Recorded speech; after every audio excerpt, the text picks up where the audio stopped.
Yeah, we up here. Yeah, we up here. Don't mind me. Don't mind me. My tight bucket hat. Don't mind me. Don't mind me. My tight bucket hat. Don't mind me. Don't mind me. My tight bucket hat. Don't mind me. Don't mind me. My tight bucket hat. Yeah, yeah. Don't mind. Don't and please don't mind the echo right now. Hello, hello, hello, hello, hello. Everybody, what's up? This is King Conversations with King. Why do I always get that messed up? This is my show. This is weird. What's up, everybody? How you doing? Set up, set up, set it up, set it up. Waiting for everybody to come in. Thank you for everybody that came in early. I truly appreciate you. Shout out to Barbie, girl Tina. She's always been official and she's always been showing us love. I want to thank everybody that's here today. Dope Nigerian. Shout out to you. Let me know if you Igbo or Yoruba. I want to know. My best friend is actually Igbo. I want to say I appreciate. I think I gotta go to a wedding in December with him. In December. Hopefully, I'm allowed to go. If not, it's all right. What's up? What's up, Don Frank? How are you doing? Georgie, what's up? Georgie, what's up? Hit the like button. First and foremost, Brownsville, stand up. Never ran, never will. What's up? Don't mind me. These tight bucket hats, they come and go. I feel cool today. I feel cool today. I feel cool today. What's up? We got a lot to talk about today. I see a lot of things going on. I see a lot of things going on. A lot of things going on. What's up? What's up? Shout out to Maricela, who is the queen of the chat room. Please hit her up if you have anything to do with business, anything. Shout out to everybody. Shout out to everybody.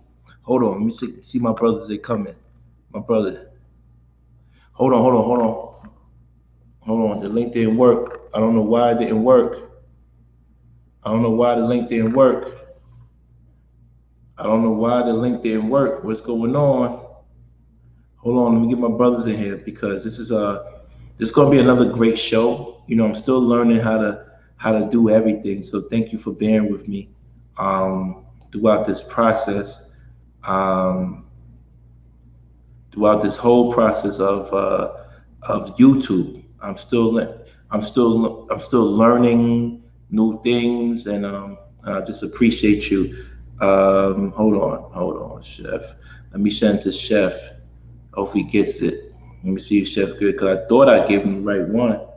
The link. It just gotta be the link. What's up, Maricela? Hall of Fame. What's up? Who else? Who else? Who else? Who else? Joshua. What's up? Joshua Anderson. What's up? We appreciate you. Thank you for coming out tonight. We need to get this thing packed up tonight. Tonight's gonna be a good show. First and foremost, let's really promote the brands right now. First, those who don't smoke or do smoke, please support Ripple. I'm giving you a 15% discount. This is not nicotine. There's no nicotine in it. Don't pardon my nails. I didn't get my nails done. No nicotine at all. No weed, no CBD. Just for the aesthetics, and everything is natural. Extracts of seeds and everything. Please bear with me. I appreciate you. This is something that you need to get. It makes me look cool, but it also actually relaxes me. I'm not gonna lie to you. It really does relax me. Those who don't know, I am an author of a book called Love and Life Through the Eyes of Travel. Let's support this book, please. Please. Please. Turn the lights up while you do that. This book again, that's my little peanut head right there in Egypt. Before we bring up the other four horsemen, please let me know. We want everybody to support. Hit the like button, subscribe, and hit the notification as well. Oh, wow. I like that. Hello, Don Frank. Thank you, Don Frank. Make sure you order the things today. Maricela, please take a screenshot of that. Take a screenshot of that so I can send it to the peoples and send that to me. I appreciate that. Thank you, Maricela. She is the queen of this whole thing. So anything that needs in regards to business, go to her. I appreciate you. Let me make sure that Chef is here because E Black is backstage. I'm sorry to hold you up, brother. I apologize. We're gonna bring you up. I apologize. Please. Who else? Who else we got? What up with the flowers and the rocks? I like that. E Black is saying what's up because he needs to get up here because we got a lot to talk about tonight. E Black is, you know, he got the fly shirt every time he comes up here. So, yo, from when he comes up here, I want to ask him a question. Does he have his own like clothing line? We need to support that. We're gonna ask him that, all right? Because he does come with some fly shirts, some printed shirts. We're gonna ask him that. Where is I need Chef to come up here. Where's Chef at? Where's Chef at? Hold on, let me call Chef real quick. Let me call Chef because it can't be a show without Chef. Hold on.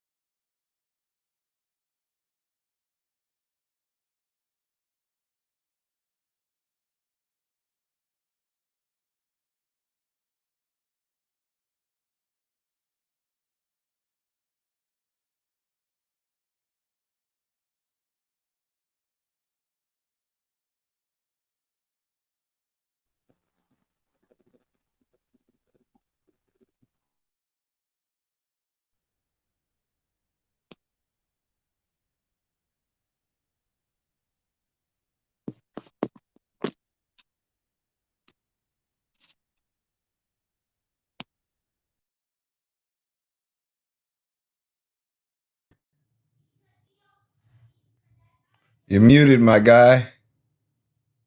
Okay, it's off. Yeah. I was muted the whole time. Yeah. Oh man, I'm getting all this good. Thank you so much. I apologize. Oh man, I'm bugging out. Listen, shout out to everybody. Thanks for coming. I wanted to express to everybody. I apologize. I had 6 minutes muted, but that's good because the algorithm just shows my pretty face.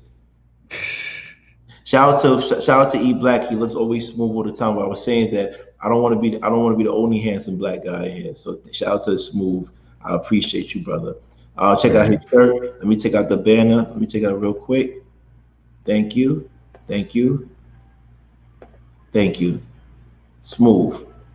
Thank you. Dan, you showed me a while ago. I appreciate that. You know. We have Chef too. Shout out to my brother Chef. Chef, I was muted. I apologize. I want to say thank you everybody for being on this stage. Right now I'm happy. I had some honey wine, so you could see why I was a little bit, you know what I mean, a little bit moving wacky a little bit. But today is a good show. Today is a show that's going to teach people how to deal with others in the community in regards to communication. I appreciate my brothers for coming on the stage.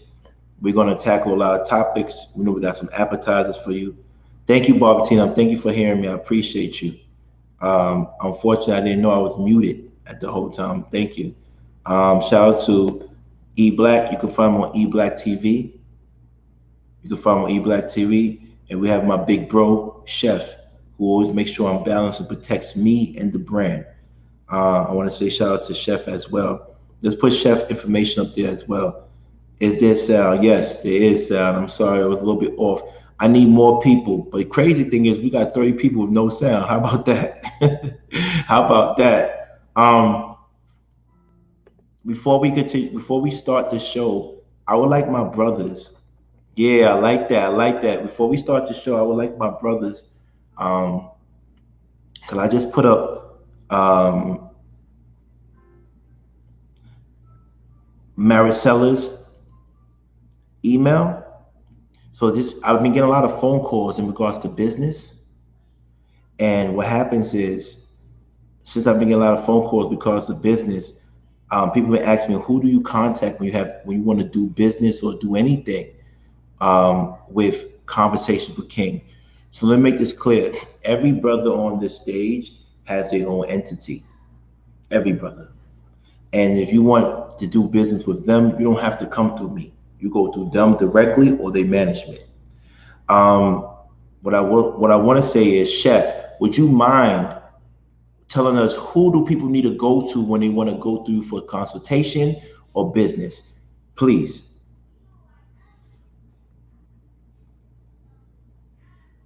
As it stands right now, I have Chef Shupino at gmail.com, or you can consult with me via my marketing company, Insomnia Marketing, at live.com.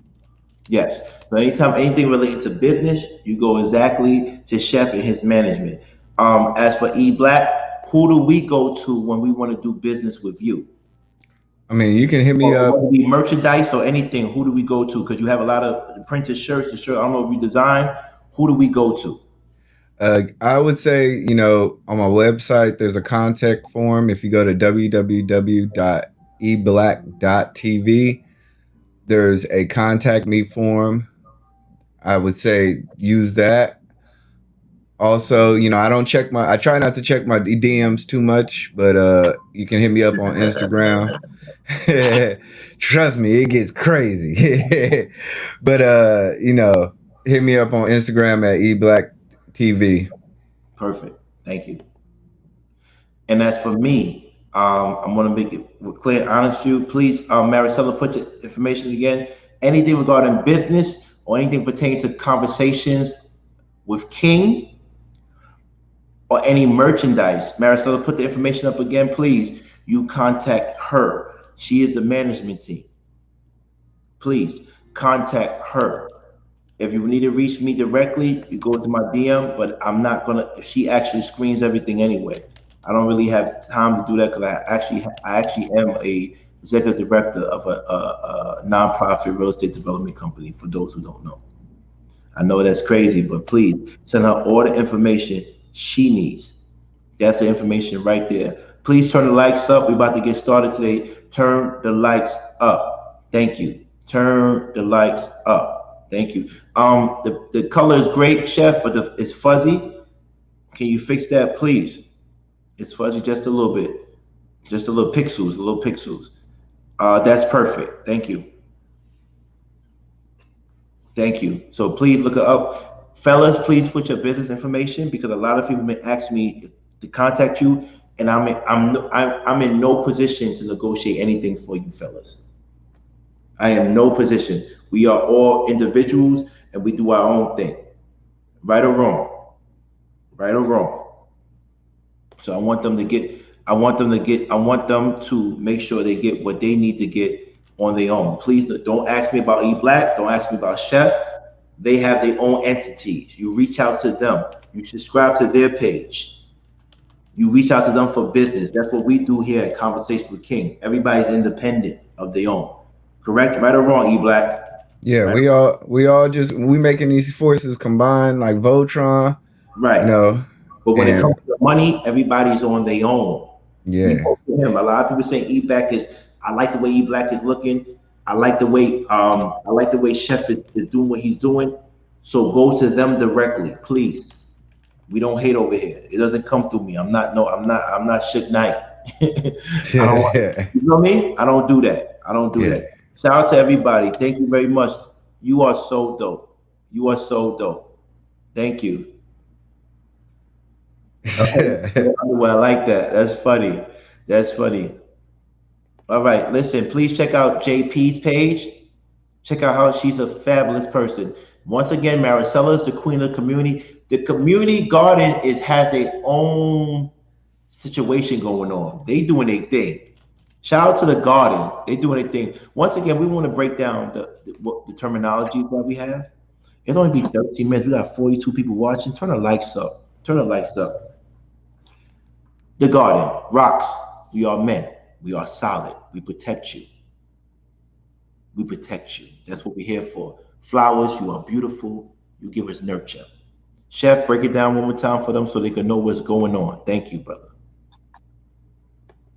You're welcome. Rocks protect the outer circumference of the garden. Rocks are sharp, rocks are strong. They possess more tensile strength. Anyone steps on the rocks, they will feel the pain. So stepping on the roses, they know would be a mistake. Roses, of course, they provide life. They turn light into oxygen. When we breathe that oxygen out, that carbon dioxide out, they transfer it back into oxygen and breathe life into us. That's the beauty of the flowers. So as rocks, we have to always protect our flowers and, keep an open line of communication and don't allow anyone to trample over them. That's really all I got. How's every? I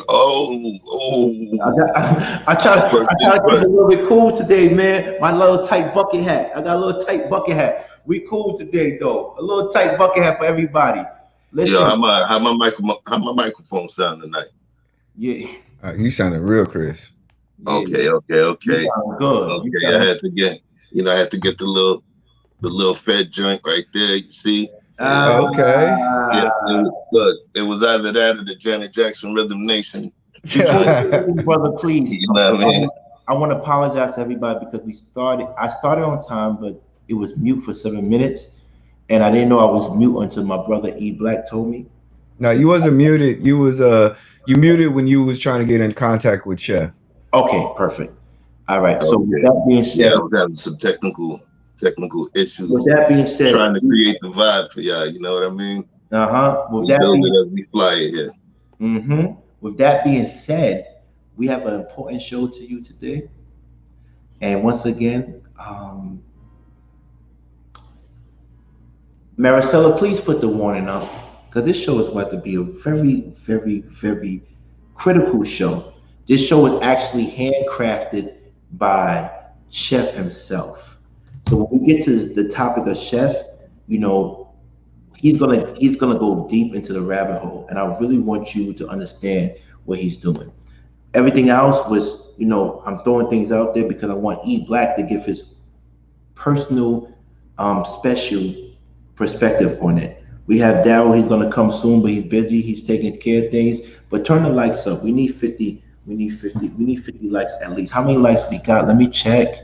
Because we got 41. We're doing cool. We could do better. At the end of the day, I like that. 51. This is organic. It's funny because you know what the funny thing is? Please, Maricela, put the warning up. Thank you. It's funny because I hit one of my sponsors. Let me hit my sponsors up. I hit one of our sponsors up. And I showed them analytics, the analytics. And you know what they said to me?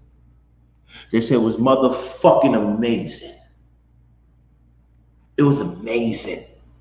I shared that with my brother, Chef, and I realized one thing. We're on a good path right now.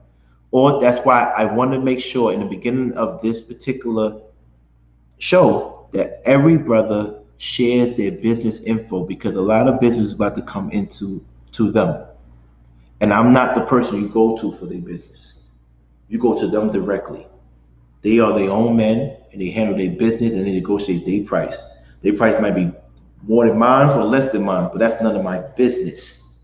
It's none of my business, because it's for them to grow and be strong. That's what we do over here. We want our brothers to be strong, period.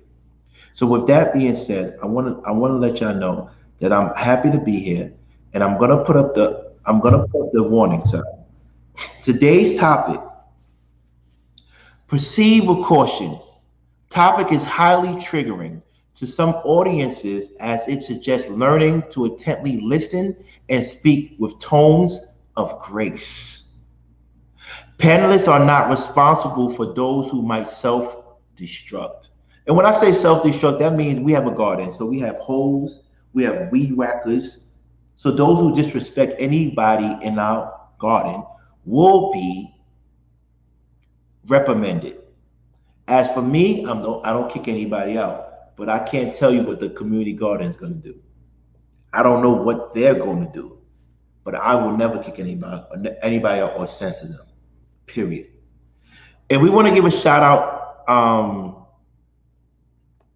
to people, our friends, our brothers of color, to the other side. We're giving you a shout out because at the end of the day, we want you to make money, because what you make over there doesn't affect us over here.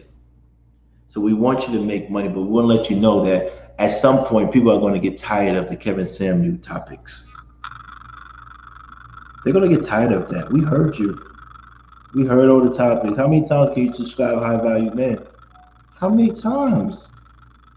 Come on stage and let's have this conversation. But how many times can you discuss high value men? It's kind of boring. We got 50 people in 15 minutes, 7 minutes. It took you an hour to get that. You know who I'm talking about, but we're not going to bring their names up. And shout out to everybody, because one thing we don't do is we don't acknowledge subliminals. I mean, the mature fellas, the emperors, the blacks, emperors like That's right. Chef, don't mature, don't acknowledge subs, but I do, and I know who you were talking to, and I want you to understand one thing: you are not on our level. I don't care what kind of camera you got. I don't care. I don't care how your production looks, but you're not fucking with us. You're not fucking with us. The content speaks for everything, everything. So with that being said, I want you to enjoy yourself. Continue to get some network, and tell that girl, tell that beautiful woman, that beautiful flower, more power to her. More power to her. Because at the end of the day, there's no you without me. Remember that. My guy's starting it spicy. We'll always remember that. There's Yes. no you without me. So let's. Can I give a special shout out? Yes, please. Because there's a couple of things I've been noticing too. I look over the comments, and I think our audience is at a higher level of thinking. Ooh. Because they've been talking to us. We've been talking with Dr. Wade Nobles. We've been talking about, real things and digging down deep into things. And I'm enjoying the people who come after the replay and they comment on the videos and they break down what we're talking about and they time stamp it. Give a shout out to Rashawn Dave.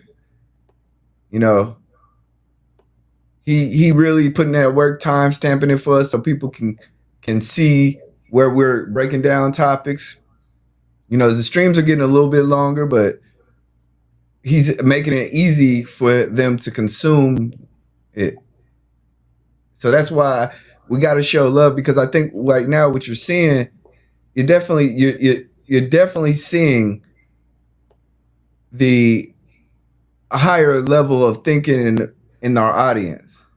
Right. We breaking down topics over here, and we're not capping for the internet. Right. If you capping for the internet, I know there's a couple of channels you can go. We can suggest some, but over here we uncappable. Well, you say high value man is a surface level. We know that. We know that. It's not something we want to play with like that. We don't want to talk about that. You see my big bro, Chef is quiet. He don't even address little shit like that. Chef don't even address little shit like that. He leave that for me. Cause now I want to go at it, Chef. But you told me to chill, Chef. You told me to chill, Chef. So I want to chill. But the day you let me loose, I'm out of here. And that's for E Black. Let me tell you something about E Black. E Black is his own man. He does what the fuck he wants to do. He don't answer to me. He don't answer to Chef. He don't answer to no fucking body. So when business comes and everybody wants things to be done right, you go to E Black directly. You don't have to come to me. Stop coming to me for E Black. E Black is his own man. He's his own entity, his own brand. Chef is his own brand. But we come together to give you a solution-based environment. And you pick what you want to follow. One thing that I learned from Chef today was you can't beat your enemy by being your enemy, by becoming your enemy. We're not going to do that over here. We're not. I'm protected. In every corner, every facet of my life, I'm protected. But can I get ignorant? Can I get ignorant one time for 30 seconds? Can I get ignorant or no? Or should I chill? Start the clock, man. Start the clock. Okay. Let me get ignorant. First of all, let me tell y'all something real quick.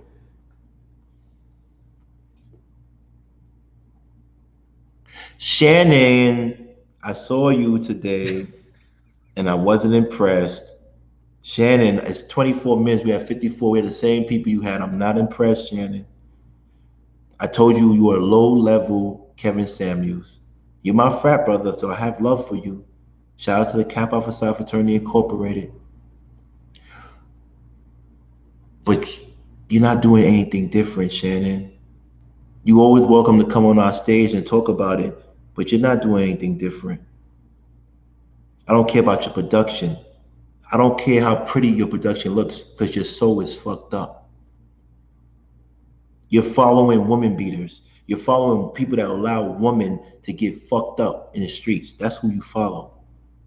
So you can never come next to me. I don't care how much money you have. I don't care how much materials and resources you have. You follow a man that allows black women to get harmed. That doesn't mean claim being black. And you're from a black fraternity, a prominent black fraternity, the best fraternity in the motherfucking world. You should feel ashamed of yourself.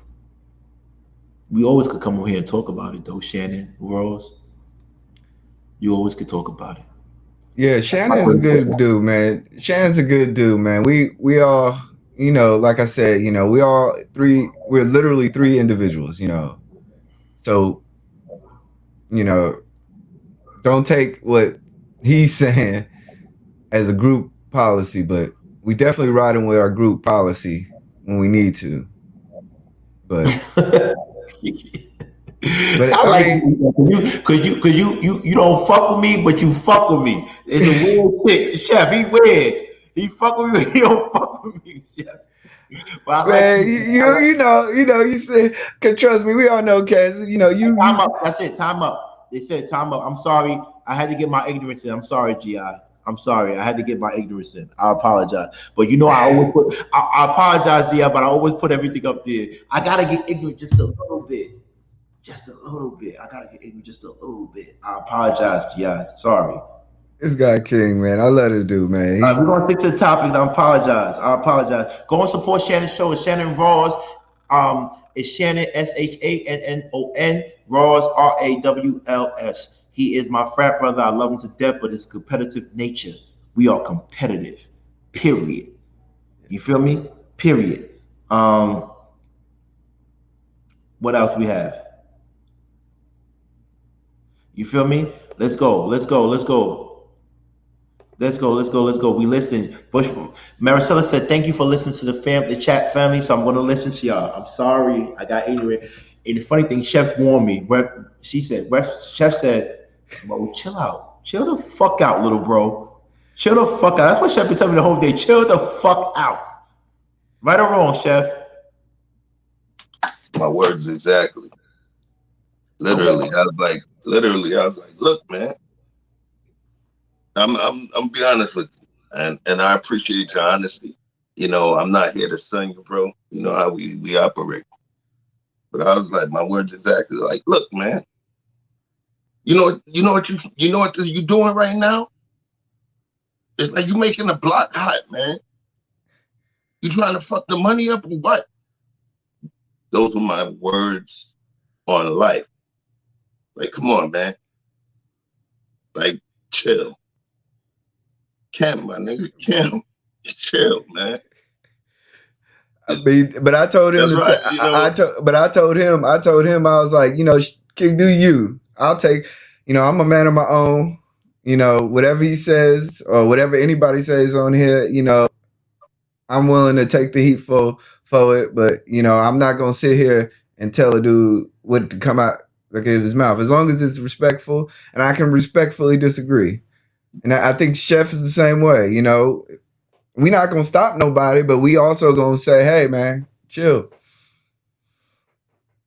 But you know, hey, it's all fun though. Sometimes I realize a lot of people take things a little serious. You know. Now I understand what it is. I'm about to give you the most ironic thing I can say about myself. No, hold on. Let me put this. Kirk C23. First of all, let me tell you something. The first time you ever heard me on Lapeef and stuff, first of all, I was on Ask the Black Man Anything. Man, that dude. That's one. And then I was on Lapeef and Anton. I give them props for putting me out there. At the end of the day, I don't owe them anything. I just owe them the fact that I started with them. You feel me? We fell out and it's cool. I love them as black men if they identify themselves as black men. However, it's a competitive sport and we're having fun. Nothing's going to be physical. Let's have fun and let's not take anything personal. Yeah. Because see, I'm not a person to shine to take people from their attention. I want to put you up there. If you want to discuss it with us, I would love you, brother, to come and discuss it with us. Yeah, Kirk, we're more than willing to openly discuss any type of things you want to talk about. If you feel a certain way about it, you know, Yes, we're man enough. yeah, we don't block people. We don't censor people. And at the end of the day, I'm gonna be honest. It's my fault because Chef told me numerous times today, chill out, focus on your goal. Chef told me that. We on a mission. We have a higher purpose. We have a higher purpose. This is why that's why we're getting the numbers that we're getting, because our purpose is higher. Yo, I gotta cut you off. I gotta cut him off on this one. Sorry, sir. Sorry. Nah, you good. Nah, I gotta cut him off on this one. Listen, obviously, I don't have any. You don't see a super big ass DSLR movie making camera. Not yet. This is some simple stuff. Not yet. All right, this is some simple stuff. You know, little cell phone camera, this, that, and the other. Technical difficulties. But here's the beauty of it. And I in no way connect myself or say that I'm comparable to Jesus, right? But I believe that you guys don't know about my life. What's going on right now, this is therapy for me right now. Being able to understand who I am, what's going on in my life, and the life that I've walked. So this is therapy. So at the end of the day, I don't give a shit about likes. I want this thing to go, but this is authentic. This is real. And it's generating light because truth is light. Truth is light. And truth shines no matter what. You could be in the darkest room. Truth is going to shine to light. So when I tell him to chill, you know, I tell him to chill. As much words as you guys see me use on this network, when it comes to that, I'm not about the words. And I prefer to transcend all of that. Because I know this thing here, this has become more for me. If you hear my voice cracking, because it's real. It's real. I'm talking to you through feelings, all of that. So, yeah, I don't have the biggest setup. I don't have the dopest setup. But I got the truth. Ooh. Jesus came in riding a donkey. You get what I'm saying? Yo! So fuck your DSLR. You can't. And that was my piece of petty for the night. Yo, you can't fuck with Chef. Chef said Jesus came riding a donkey. What are you talking about? That's the Messiah. You worrying about cameras and production? And you spitting lies? I could have filmed this shit. I could have filmed this shit with a potato and the truth was shining. Yo, I fuck with you, man. I fuck with you. But let's keep focused. We at 70, man. Get the likes up. Get the likes up, please. Get the likes up. Please get the likes up. We at 61. Damn. Yo, I feel like we get better every day, man. I ain't gonna lie to you. Yo, E Black, stay right here, man. Be with us. We love you and we want you with us. Stay right here. We not playing with them. We love them. We want them to win too. We all can win. How about that? We all can win. But when it comes down to it, we got the better content. So let me get back to the questions today. We're gonna start off the first question. All right, and I want everybody to focus. And the first question, the first issue we have today is, Maricela, did you send me the email in regards to this? Did you send me that? Or should we talk about something else? Okay. NBA banning Kyrie Irving for playing basketball because of his refusal to accept the jab and its reflection on how sports view black men. How do you feel about that, fellas? I'm not gonna go first, but I'm just gonna make sure we refer to it as the jab. We want to make sure that this stuff gets out and we don't get thrown down at the bottom of the algorithm. Thank you. We're not referring to the jab as what we know it as, but Kyrie Irving has been banned to play basketball in the NBA because of his refusal to take the jab. How do y'all feel about that? you know, it's kind of hard to feel bad for a guy that's making millions of dollars. You know, I'm gonna keep it real with you. You know, there's a lot of things going on in this world, but this ain't it, my guy. If you want to make a voice for yourself, stand for people, the police brutality of the black man. Stand for. There's other things in the world you can stand on, but we don't need another black man not working because, truth be told, I hooped. If you had to get a physical, you had to get a tetanus shot. I'm pretty sure when they went over and got them gold medals, they got that yellow fever shot. Wow. You know, the measles shot. So, you know, I'm really, you know, not feeling bad because, like I said, if you want to make a stand on a lot more greater things. Sometimes I think it's clout chasing. Sometimes I think this is just a fact of the matter. Is somebody telling you what to do. I'm not gonna do it, but you're making millions of dollars. How can you tell any of us brothers right now, or I shouldn't say us brothers, or the brothers and right now who are struggling making check to check, that you're making a stand for us? No, you're not making a stand for us. You're making a stand for your selfishness. Oh. You make enough money. You can sit back and go on a ranch and do whatever you want to do. But for us, we do got to go to these jobs and we do got to take these jabs. So do it for us too. That's my feeling about it. I know a lot of people don't want to take the jab. I get it. I personally did it because I am the breadwinner of my house. If I go down for 2-3 days, lights up. If I go down for 2-3 days, my family's crushed. So I understand people are going to disagree. I understand that. That's your own natural right. But if you're going to do that, I want y'all to start going vegan. I want y'all to make total changes in y'all lives. Stop popping X. Stop Percocetting. Stop taking Tylenols. Stop drinking these drinks that you don't know what's in there. Stop it all. But don't just try to act like y'all understand what's going on and y'all making these stands. But you know what? It's fine. Feed your family. Whatever you can do. He's going to feed his family. I'm going to feed my family. So I got the jab because I got to feed my family. But I don't want to hear no millionaire telling me he making a political stance. When the rest of us got to live check to check and pay these mortgages and bills. It's easy for you. So I'm done with that. Mayat said that's a generalization, black. Right. It is a generalization because in general, most black people got to make bills. So let me say this to you, bro. Mm-hmm. Right. And you know, when we talking I'm a Haitian dude and we debate for breakfast. Right. Yeah. What you did within your argument, what that's called is a straw man argument. Right. And it was based on particularly a mistaken idea or a fallacy. Right. In court, they call that fruit of the poison tree.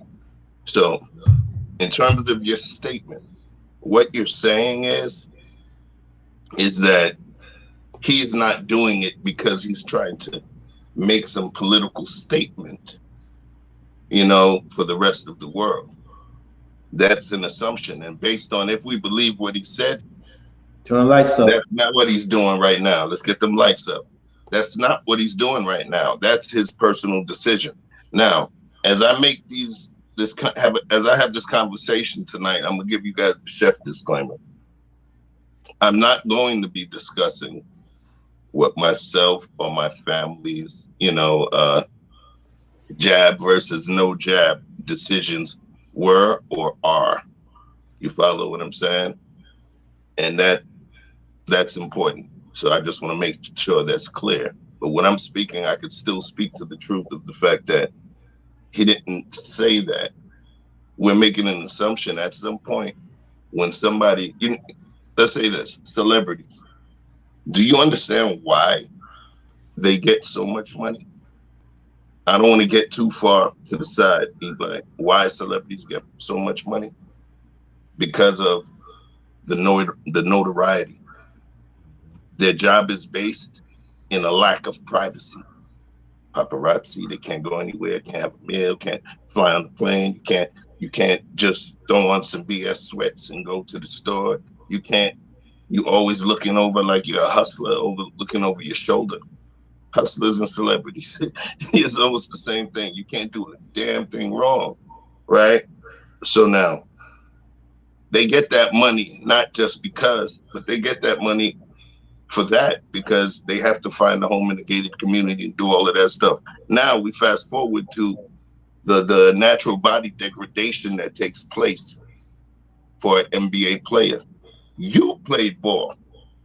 You get what I'm saying? And you play ball and you ain't play semi-pro or pro ball, right? But you understand the natural wear and tear that takes place, and at the professional level, you see Michael Jordan's toes, bro.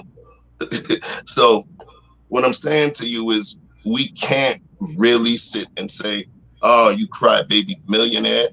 He's supposed to get millions of dollars because the people that own the franchises and the league, people at the league at the top, they're making money. Hell yeah, that's his cut. That's his cut. That's his big for what he's doing. Now, to move forward,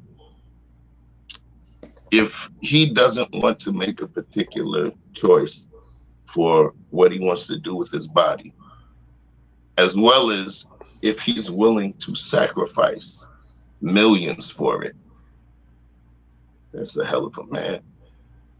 If we remember, I'm always going to tie back in the previous episodes. Maybe that'll bring some lights up on the other ones. Remember we talked about Dave Chappelle, the closer? Yes. Yeah. Bring the lights up because he's preaching right now. Bring the lights up. Dave Chappelle, when they were talking about get off the bus, he was like, yo, I got off the bus and left 50 million on the bus. Oof. He obviously feels so strongly that he's willing to forego millions. So I mean, shit, how much more conviction do we have to we have to test the brother for? That's the way he feels, that's the way he feels. And now, is it wrong? Well, listen,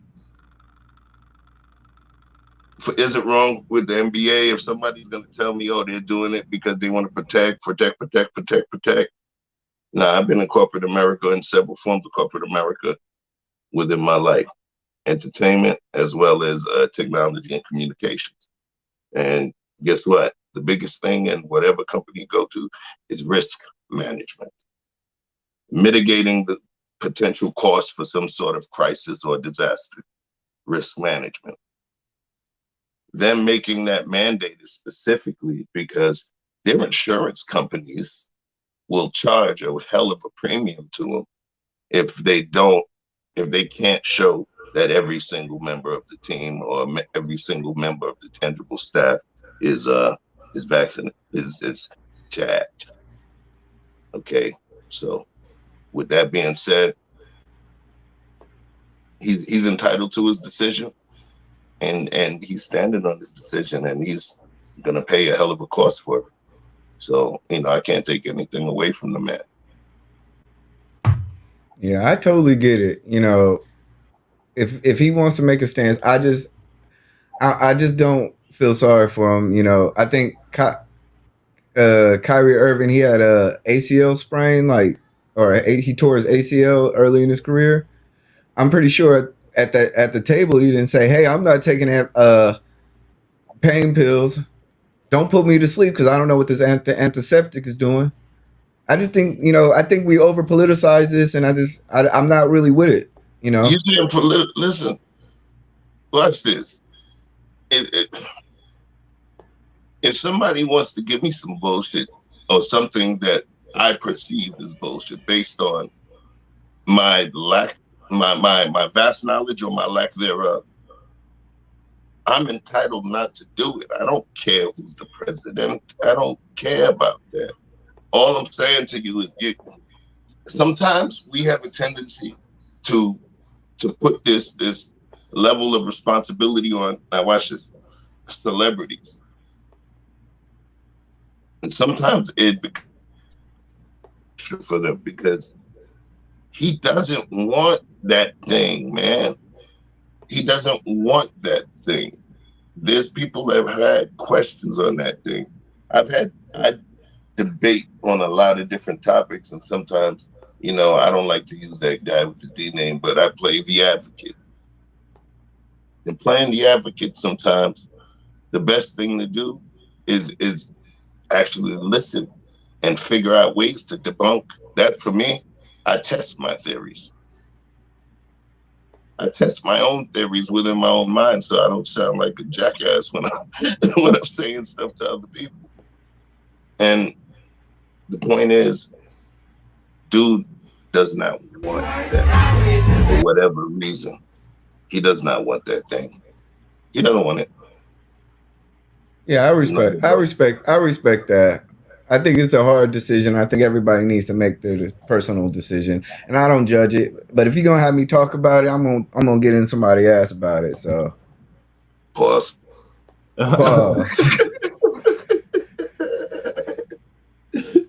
I said somebody. I didn't say. No. I mean, hey, Kyrie, right? Yeah. Turn the lights up. All right, so brothers, I appreciate you talking about that topic. That was an appetizer. I'm learning how to use this whole thing called YouTube. So you saw something just flash up real quick. I'm gonna post something up for our next topic because we need to dedicate as much time as possible to the final spicy topic, which is power versus grace. And I want everybody to understand that we need more likes and we need more people coming into the room. So please share this. At the end of the day, this is something serious. But I'm going to post something on the screen right now. And it's basically based on our second topic, which is 50 Cent's commentary on Lil Kim. Now, 50 Cent is actually, I used to work for him. He's actually really who he said he is. He's really who he says he is.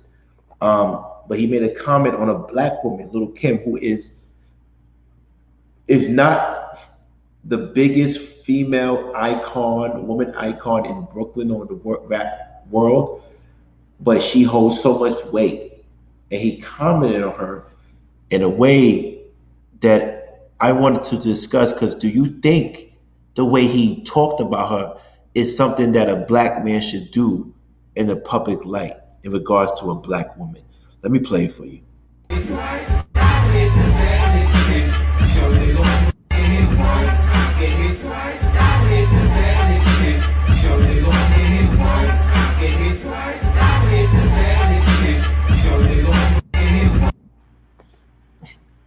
Fellas, did y'all see it? Did y'all see it? Yeah, we got it. How did y'all feel about that? Him talking about a black woman like that. And like I said, he's really a tough guy. He's really smart. He's really has money. But to talk about the queen, Lil Kim, as a black woman, and she responded back. She responded back aggressively. She did. She responded back aggressively. But how do you feel about that? And shout out to Maricela for making that edit. That was a dope edit. I appreciate that. Do we as black men should be subjecting our women to that type of ridicule in public? Or was it just something he did out of jest? Please let me know. When I first seen it, it's just 50 Cent being 50 Cent, right? He gets at everybody. But then I when it came to this discussion, I was thinking about when was the last time he disrespected a white woman. I had to think way back. I remember there was a time he was dating a white girl and they broke up, and I didn't hear nothing really disrespectful from his mouth about that relationship situation, but he was disrespectful to Vivica Fox. You know, so if we're going to talk about whether the black men protect our women, of course we should, and we should also be careful of how we jest our women, especially our legends. You know, Lil Kim is a legend. She's done more than anything in this rap game than most females. Absolutely, that's Brooklyn. Absolutely. You know, and of course Nicki has definitely took the baton and smashed it, and then you're seeing the younger generation smash it more. But then we're starting to see a situation where, you know, like Megan and Tory Lanez, and people are choosing sides about whether we want to protect Tory or whether we want to protect the Megan as a black woman. Lines get kind of fuzzy sometimes. So what I'm going to say about this is this, you know, 50's being 50. You post stuff, sometimes it's bait so you can shine, sometimes it's pure venom. But at a certain time, I think sometimes you got to chill and say sorry. But I don't think he's that dude, so I don't know. You know, if I was to take a guess, I think he was just sitting up in his condo and he was just reposting some stuff. Okay. How you feel about that, brother?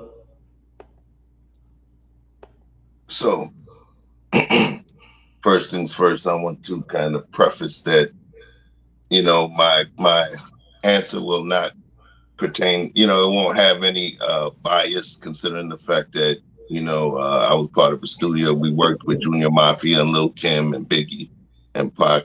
So, you know, I'm not going to use any bias when I say this. First things first. Mm-hmm. First things first. Was it funny? And could it be perceived as funny when you see that? It was funny. Yeah, no. That I was being rhtorical. Okay. I was going to answer that, right? But it's not respectful. It was funny. My thing is, and maybe where I'm at this point where I'm trying to, you know, still be a real dude, laugh about all kind of stuff. Sometimes too, I try to start thinking about my impacts on the world. So I'm trying to be a bit more responsible how I impact the world. What you think? Look at her face, man. I'm gonna be real with you. You know, I'm not even gonna sugarcoat it. Look at her face. If people think it's beautiful, then they can think it's beautiful. But if people think it's not, then you got to think about how it got there. And if you think it's something that's unusual, then think about how it's gotten there. You know, we put a disclaimer about not body shaming, right? You know, maybe we might need to do an episode about you know, body contouring and things of that nature, because it goes a little bit deeper. Now, Kim is in her 40s. That's a 40-something-year-old woman. You know, we already know about the different scales of women's value that folks use. So at this point, if I see somebody that's trying to get it however they can, and they trying to hustle and do whatever they can to try and maintain a certain look, I can't knock them. Do your thing. So just if I was sitting here drunk and I seen it, I would have laughed. But after a minute, I would have been like, damn, yo, that's some bullshit, man. That's some bullshit. You know, who was that? Somebody said that Kim did it to herself. Yeah. Gemini said that. Gemini thoughts. Yeah, Gemini thoughts. So I agree. She did it to herself. That's not what I'm talking about. I'm talking about higher level vibration and energies in terms of not discussing symptoms. I'm talking about discussing root causes. I'm just going a couple levels deeper than that, with all due respect now, Flower. You feel what I'm saying? I'm not just saying about what that person looks like. I'm just thinking about if it's wild, if it's weird. I'm the person that will wonder, damn, what got them to that point? You know? And maybe just my mind is just so crazy, I think about too much shit, who knows? But the thing is, I try to figure out the why, you know? So that was to kind of answer that question. So let me ask you a question, fellas. If you don't mind. Divine Black Crown said, how did she do it to herself?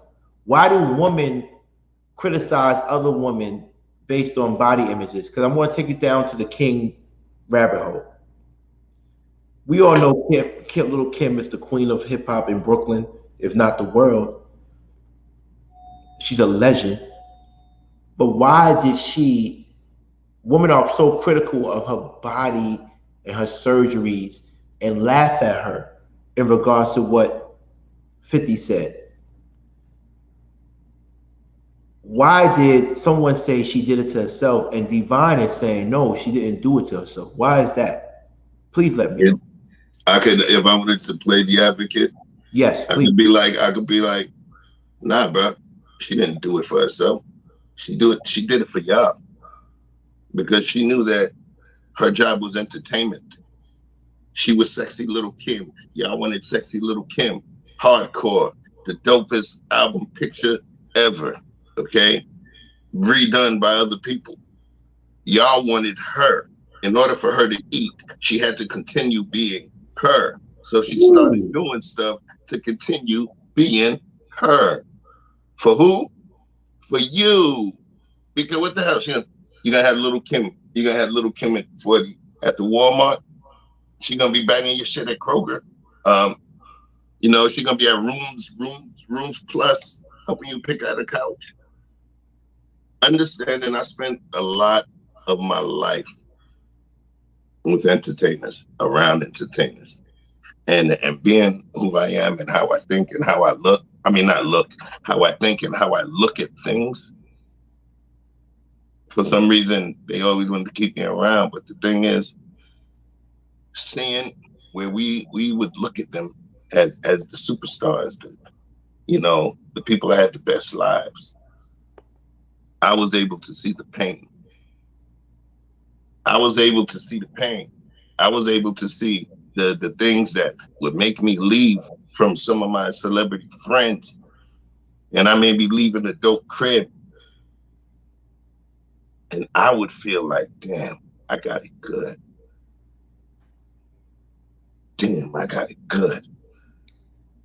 So when somebody says she did it to herself, why? Why? Sometimes you add a couple of whys to an idea that you have, and that's the way you test your own mentality. If you can't pass two of the whys, it's bullshit, throw it out. Why? Test your own thesis. Let's get to 100. Let's get to 100 before an hour. We at 77. I know we could do that for me. Get to 100. I would agree with Chef on this one because, you got to ask yourself why. Now, if we know that Lil Kim's story, we know she started off at 16 rapping, thrust into the industry as a sex symbol. So for majority of her grown-up life and for a part of her teenage life, she was nothing but objectified.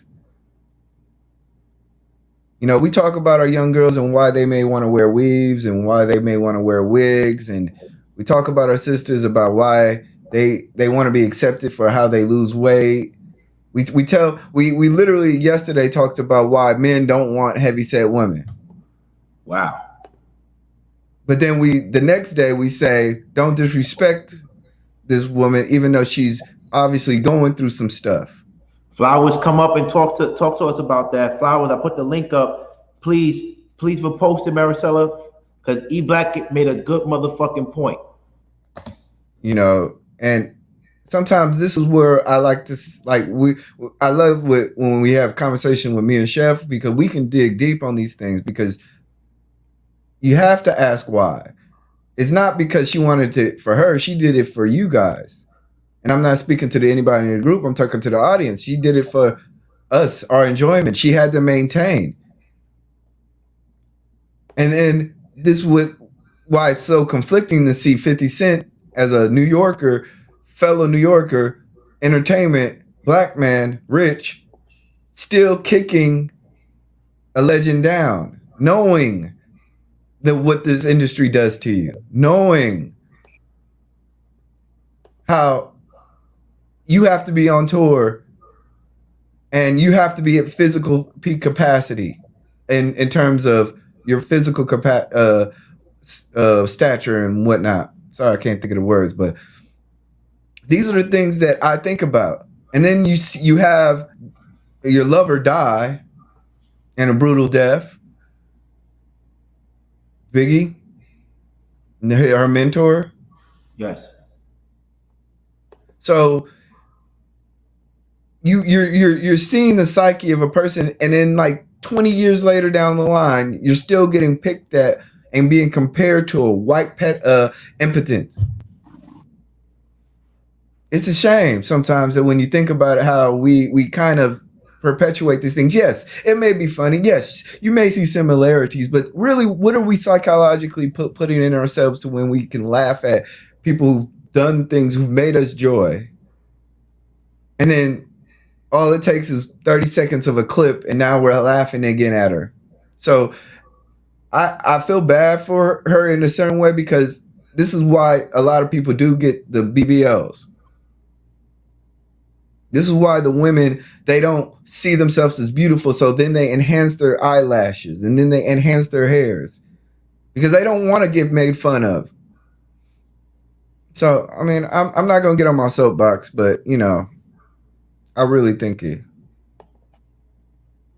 just it's a really conflicting issue for me. So here's my thing. To y'all two brothers, and you didn't answer my straight up question. Is 50 wrong for talking about a black woman in public the way he did? Yes or no, and why? And I want to say I like 50. I love 50. He's a genius. He is the man that he is. He's really thorough. He's thorough. I'm not going to sit here and hold you. I just wish that he had better taste, because he didn't have to do that. That's just my opinion. And I worked for him. I talked to him personally. I dealt with him on a minuscule level, not as much as it sounds, but he could be bigger than that. It was funny. It was hilarious, but it's still a black woman. Still a black woman, right? So how do y'all brothers feel about that? All right. So I rock with 50 based on I became a fan. You know, one of my brothers, rest in peace, Chris Lighty. He ran. Chris Lighty, the first person to hire me in the industry. Chris Lighty, what's up, Chris Lighty? Rest in peace. You know, and Chris, and brother Dave Lighty. I remember when Chris was an electrician, and we was on the road, you know, on the road and doing shows with Red Alert, and the Violators were in the crew. But anyway, I don't want to go and reminisce too hard. I rock with 50. But the thing is, if anybody knows him, been around him, or just follows him on social media or whatever, 50's a troll. He is the cousin. When nobody wants to joke at the crib, he's gonna come in popping shit, making fun of all kind of people.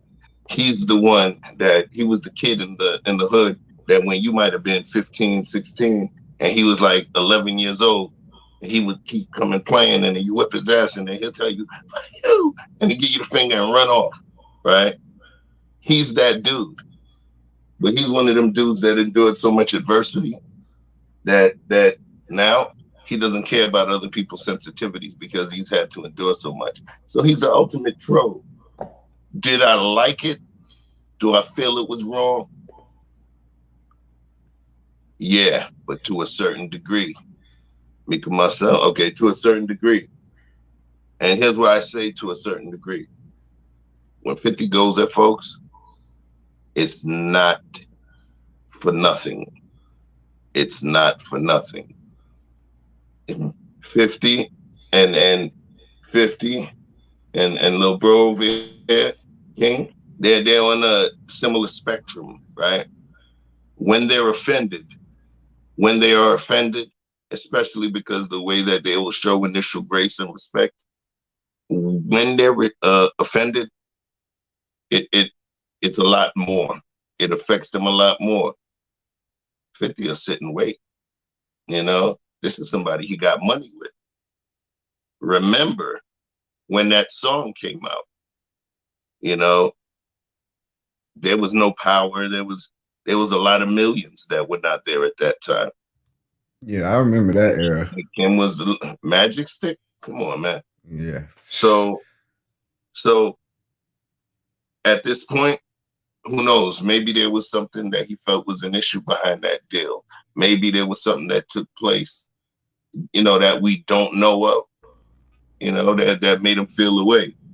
So did I like it? Nah, especially when you at this point of being legends. You had to go that route. Because watch this. I'm gonna say it like I'm a 17-year-old. Watch this. Right. Watch this. Damn, he went at that old lady like that. Think about it, man. Think about it. You know, let her live, man. She put in work. She's a legend. She contributed a lot. She paved the way for a lot of chicks. Come on, man. To me, it was distasteful. But yes, he's 50. 50 stay petty. 50 stay petty. So let me Yo, look at it. What the fuck is that name?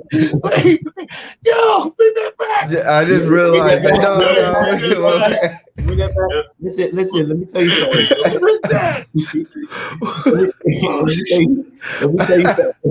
Let me tell you something. I'm gonna keep it real with y'all. Do y'all look at women with natural bodies? Do you look at women with natural bodies as you look at one with fake bodies, or does it matter? To me, it doesn't matter. I don't care. What about I can't even answer no shit with that on the screen. And then he tried to make a point with it. Like right. Speaking of petty, right. Do you look? No, but seriously though, do you look at? Because it's true. Like if you're gonna spend that much money on your body, it should look a certain way. But do y'all look at women with natural bodies and fake bodies the same, or it doesn't matter to you?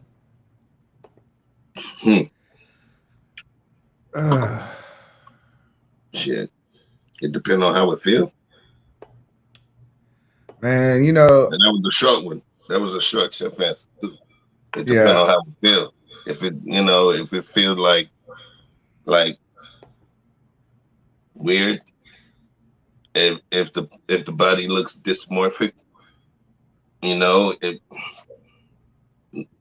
nah, yo, booty's so big and then the small legs and she looked like a G.I. Joe. Nah, man, you know. And I'm not body shaming, by the way. I'm just saying, for me, it's about how it looks and how it feels. But I think feel not as much how it looks, but more so how it feels. You know, and you know, hopefully, if I was dealing with a person that early enough, I'd be able to show them enough that they wouldn't have to go and do all of that. Right. You know. Right. Yeah, I'm the same way. I'm kind of like, you know, it ain't my cup of tea. You know, you might go to a strip club, you might look around, you might see something kind of off. But you know, sometimes it's the extra dollars that they'll get. So, you know, those type of females, you know, like I said, you know, they have to really make a health-wise decision, you know. Like I said, you know, I'm gonna keep it real with you. You know, if I see something nice, I'm gonna like it. So I hate the way that the women have to do it because there's a lot of dangers in it. But I would hope that, because if you come down to Texas, you wouldn't need you don't need surgery out here. I'm telling you right now, Texas got a whole different vibe. The gluteus maximus. You dig?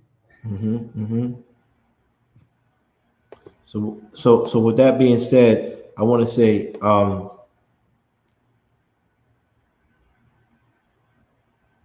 the end of the day, I want everybody to jump on the call. I need the flowers to give me their opinions in regards to this, because I just don't want the rocks to keep on talking in terms of their opinions, especially the four horsemen. This is a serious issue. I believe that 50 did disrespect her as a black woman. It was funny to me. I'm not going to say I didn't laugh.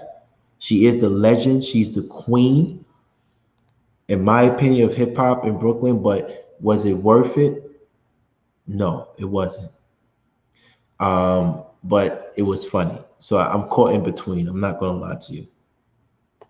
But in regards to women doing their bodies over, BBL, I think that, it's their prerogative. I don't care, because really and truly, after you are done with sex, you have to deal with the personality. So I don't care what you have, to be honest. I really don't. Maya Moon, come up. Why you say you're way too loyal? Why? Please come up. Somebody please put that in your StreamYard. I want to ask you a question, because you said something that was real. Why are you too loyal? Let me know, why are you too loyal, please. And before she comes up, if she comes up, because I know she's not scared, but if she comes up, we want to make sure that we support our brands that we have right now. And one of the brands that we have is my book, Loving Life Through the Eyes of Travel. Please get it on all platforms: Kindle, Apple, iBooks, BookBaby, Amazon, and also Ripple. Ripple is a plant-based buffer, no nicotine, no weed, no CBD. And also, to all the brothers on the panel right now, please let me know any products you're pushing, so we could push it as well on my page. Thank you. E-Black first. Well, I mean, I have a YouTube channel. It's called E-Black TV. I talk about faith, fatherhood. I got some interviews on there with JT the Bigger Figure, RBL Posse, Charade. I have an interview with Charade. Charade, can you please click the link and come up? We're putting her up? Yeah, pull her up. She is a smart young lady. She has her own YouTube channel also. Let's support her too as well. Yeah, so like I said, I have a YouTube channel. The one thing, if you right now, I would like for everybody to do is to subscribe, comment, and tell me what you guys more like to see, because I'm at the point right now, I'm trying to figure out what the people want more out of me, so.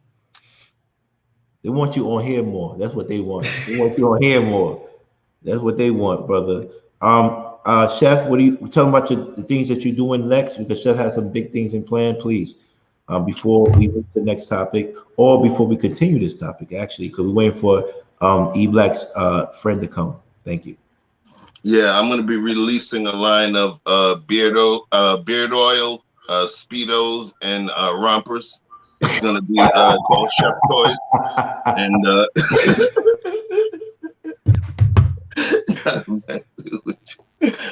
right now. So in the meantime, there's a lot of ideas during this time that I'm rocking with you guys. You release a lot of info and a lot of things from my brain that's allowed me to think about what I'm going to do. You know what I'm saying? So one of the ideas that I'm actually coming up with is some pretty much cookware, spatulas, barbecue material that will have pretty much my logo on it. That's one of the initial things that I'm looking at right now. But of course, to make people want to know or want to use my stuff, I'm going to have to show you guys what to do with it. So I have some pretty great footage. I already have a couple of restaurants down packed. So food excursions coming soon. Just, we're moving it organically. I'm not trying to go too fast, but I promise you, I'm going to have something for you. Yeah, shout out to the fourth member of the Four Horsemen. Darrell cannot make it tonight. He's busy editing that amazing project that he's doing. It's gonna come out soon. I was waiting all day for it, so please bear with him. If not, but until then, go and support him, please. Go and support him. So we want to say one thing. When anybody comes on the stage, we want to show so much love to them, and I want to say thank you so much. We have Charade, B Chicago, Cherie, sorry, Cherie. Charade. Charade. Charade, I'm sorry, Charade. I apologize sincerely.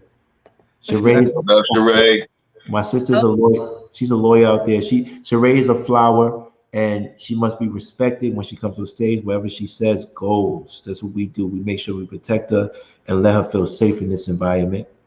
So, Charade, let me ask you a question because it's gonna get real spicy. Okay. First of all, I love your short haircut. I love it. It's fire. Thank you. And are you really from Chicago, born and raised?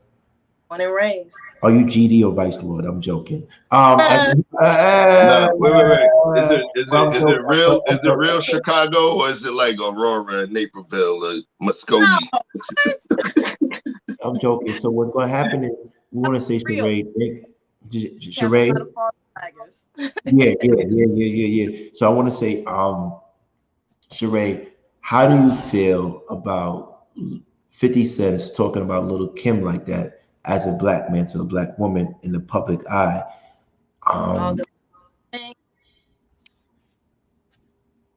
We can hear you. I can hear you now. Okay. You talking about the thing he put up there? Yes. I don't know. Some people, I put them in a category and I let them go. Ooh. I'm just, that's just how I am. I'm sorry. It's just true. It's some people, unfortunately, once you find out who they are and it consistently shows you that, you deal with them correctly. So when I do it, I said 50 and I kept scrolling. So if it was anybody else, you would feel offended. You said who? If it was anybody else outside of 50, you feel offended. Would you feel offended? No, what they shown as far as what they, it was like someone would seem out of their character. I'd be more so concerned, maybe not offended. Oh, okay. So do you think that men, as black men, we are a little bit judgmental on women with bodies that have been surgically enhanced? Do you feel that way? No, because I'm judgmental as well. Why is that though? That's a big thing. I'm glad you said that. Why are women more judgmental on women with their bodies done? Why is that? Is it hate or is it just like disgust? Like what is it? So when I say that, I don't say it in a way of, I mean it in a way of how they may display themselves or how they may carry themselves or what they may do to their bodies.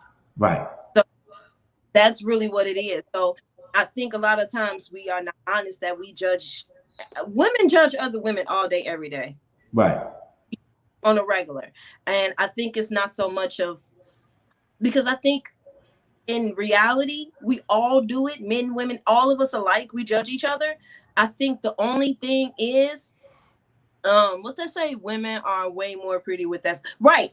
The thing is, we may not trash you. Well, I ain't gonna say that. Let me not lie. What we would do is,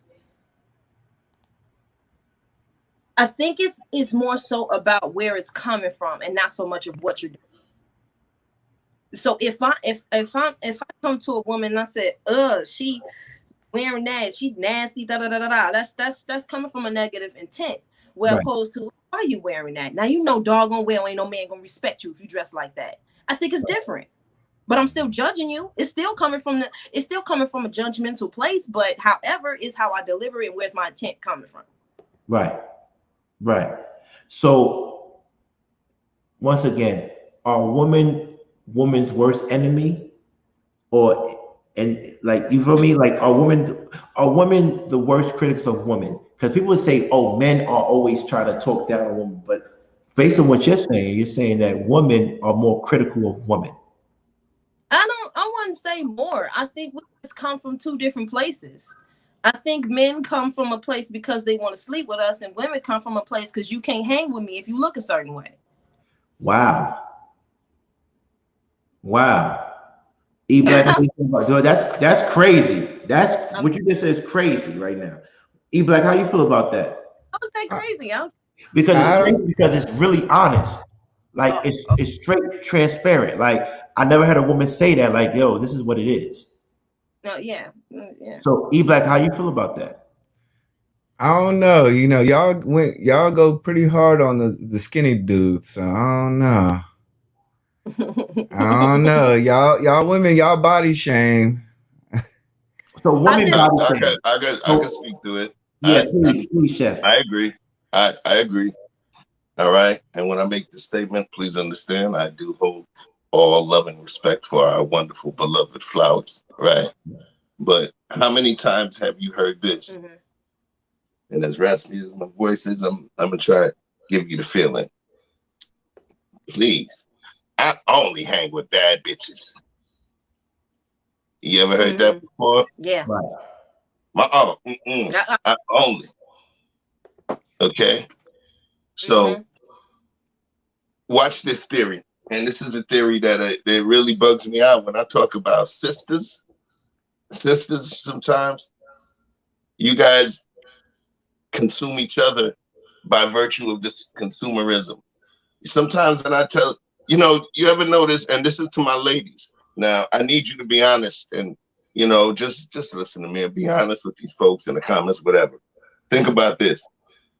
Guys, there's a lot of times we can tend to be as simple as possible when it comes to thinking a woman's attractive. And I've had several female friends. I've grown up around women all my life. Mm-hmm. We would look at a girl and be like, damn, yeah, she's pretty, yo, she's dope. And then my homegirl would have been like, damn, y'all just like anything. She got that dress from Dots. Look at that hair. Come on, that's Kaneka line, man. Look at them shoes. Look. And we think the girl looks hot. A lot of times when the sisters, I think, when y'all go and get the bags and get, the 6-inch lashes and get the, the Brazilian and Malaysian, I make the joke that there's some lady somewhere, bald head tied up in the basement just to make your wig. But when I say that, when you go and do all of that stuff, a lot of times it impresses the women. We don't know about this unless we got to pay for that shit. Right. That's when we know, and that's when we become experts. We're practical beings. So that's when we know. A lot of times, turn the lights up. The girls, the ladies, you guys will know. And that's just, it's so interesting. It's so interesting, right? So I manage people for a living. I train people for a living. I manage and train people for a living. And there was a young lady that worked for me. Sweetest soul. We worked together. I don't like saying work. Sweetest soul. Wonderful. Voice, nice, and always a pleasant help. If I was a teacher, she would have brought me a freaking apple every day. Eventually, she went to go work with someone else. That someone else happened to be another sister, right?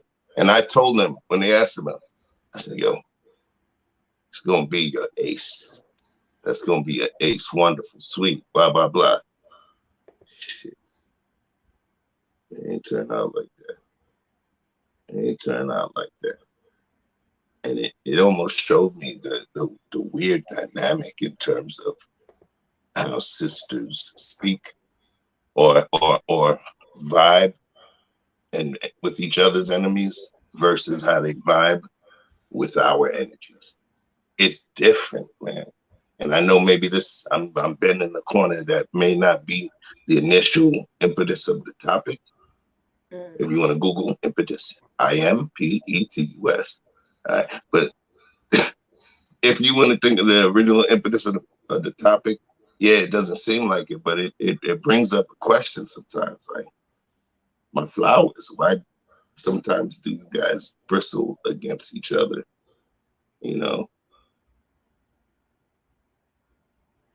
That was it. Sorry. I was pausing for dramatic effect. Blue light, it's the blue light, family. Yeah, he got that blue light effect. He's like, y'all told me to loosen up, right? So let me do it. Well, listen, Charade, question. Let's bring it down to our level. We're not going to do celebrities. Do you think that Black men have a tendency to criticize our Black women on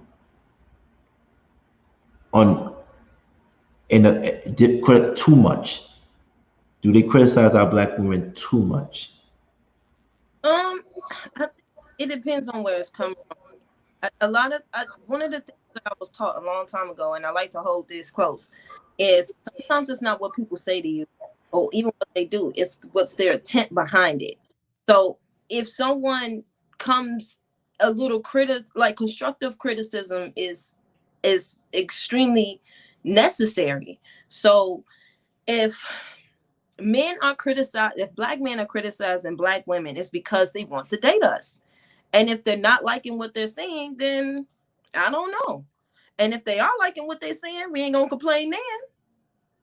So I don't know. It depends on the intent. If the dude is just bashing women, yeah, forget him. He just bashing women. He got issues. He need a therapist.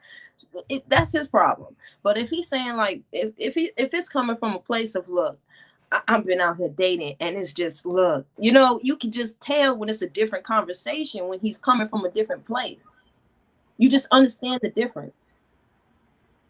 That's a good perspective, because I didn't really think about it that way, in which how women would internalize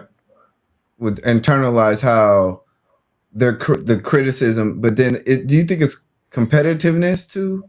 Is there a point of? Well, there's going to be some competitiveness, right? Of course, like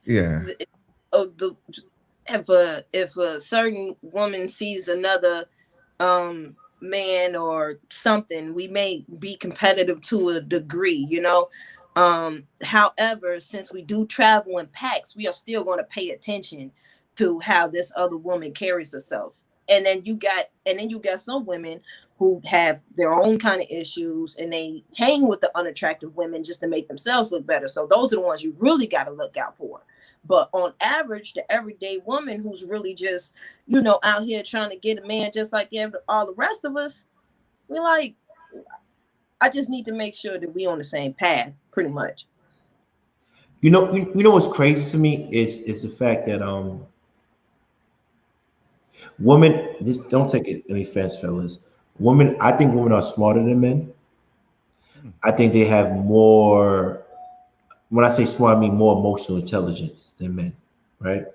Oh. I think they have more tolerance for pain. Pregnancy proves that. If they said the pain that a woman goes through in pregnancy, it's like getting hit by a car. like it's different, right? I also think that women have more functionality with their body, like be able to give birth, be able to do other things. I think women are functionally superior and physically superior, but when it comes to strength, we have more strength. We have leadership, but I think they have their gifts as well. Women, so I'm going to say this, and please don't get offensive. Everybody calls me a simp. I think women are smarter and might be better in regards to strategy than men. Unfortunately, they don't stick together. The reason why women don't dominate is because they don't stick together. They are competitive, right? That's the reason why men win all the time. It's usually that's the case too, because when you're outnumbered, you actually try to prevail. Like if you look at blacks and whites, we have the numbers on a global level, but they dominate because they know they don't have the numbers, so they have to do things to make sure they stay on top institutionally. Men know we don't have the numbers against women, so we do things in regards to policy, in regards to other things to stay on top, because we know that they're competing against each other. We dominate because you ladies don't stick together. How do you feel about that? I made you think. Yeah, Chicago, I made you think. Talk to me, girl. Simon, hold on. Simon, shake your head. You cool? Hectic? Look, I got nothing to say on that. I feel like that's what I just said. That's what I was alluding to. I love you, brother. So because we don't kick people out. So when I bring you on, we're gonna behave, brother. Y'all know Simon? Who knows Simon up here? Simon, Simon. what's his last name? Oh, I know Yeah. him. Okay, he's cool. He's up here. I'm sorry, brother. I apologize. I had to get verification because we get a lot of people that act crazy. I apologize. Hey, Simon. You all right? What What's up, going on, son? son? Coolio on the video. So let me ask the flower first. What is she thinking? You can jump in anytime, Simon. I appreciate you for coming up. Thank you. So my Thank you, Simon. Okay, my perspective is a little different. I think that okay. I don't look at who's smarter, or I think that men have a strength in certain areas and women have a strength in another. And I believe that's the reason why we are meant to be together for a reason. There's a yin and a yang for a reason. We're opposites, but we attract for a reason.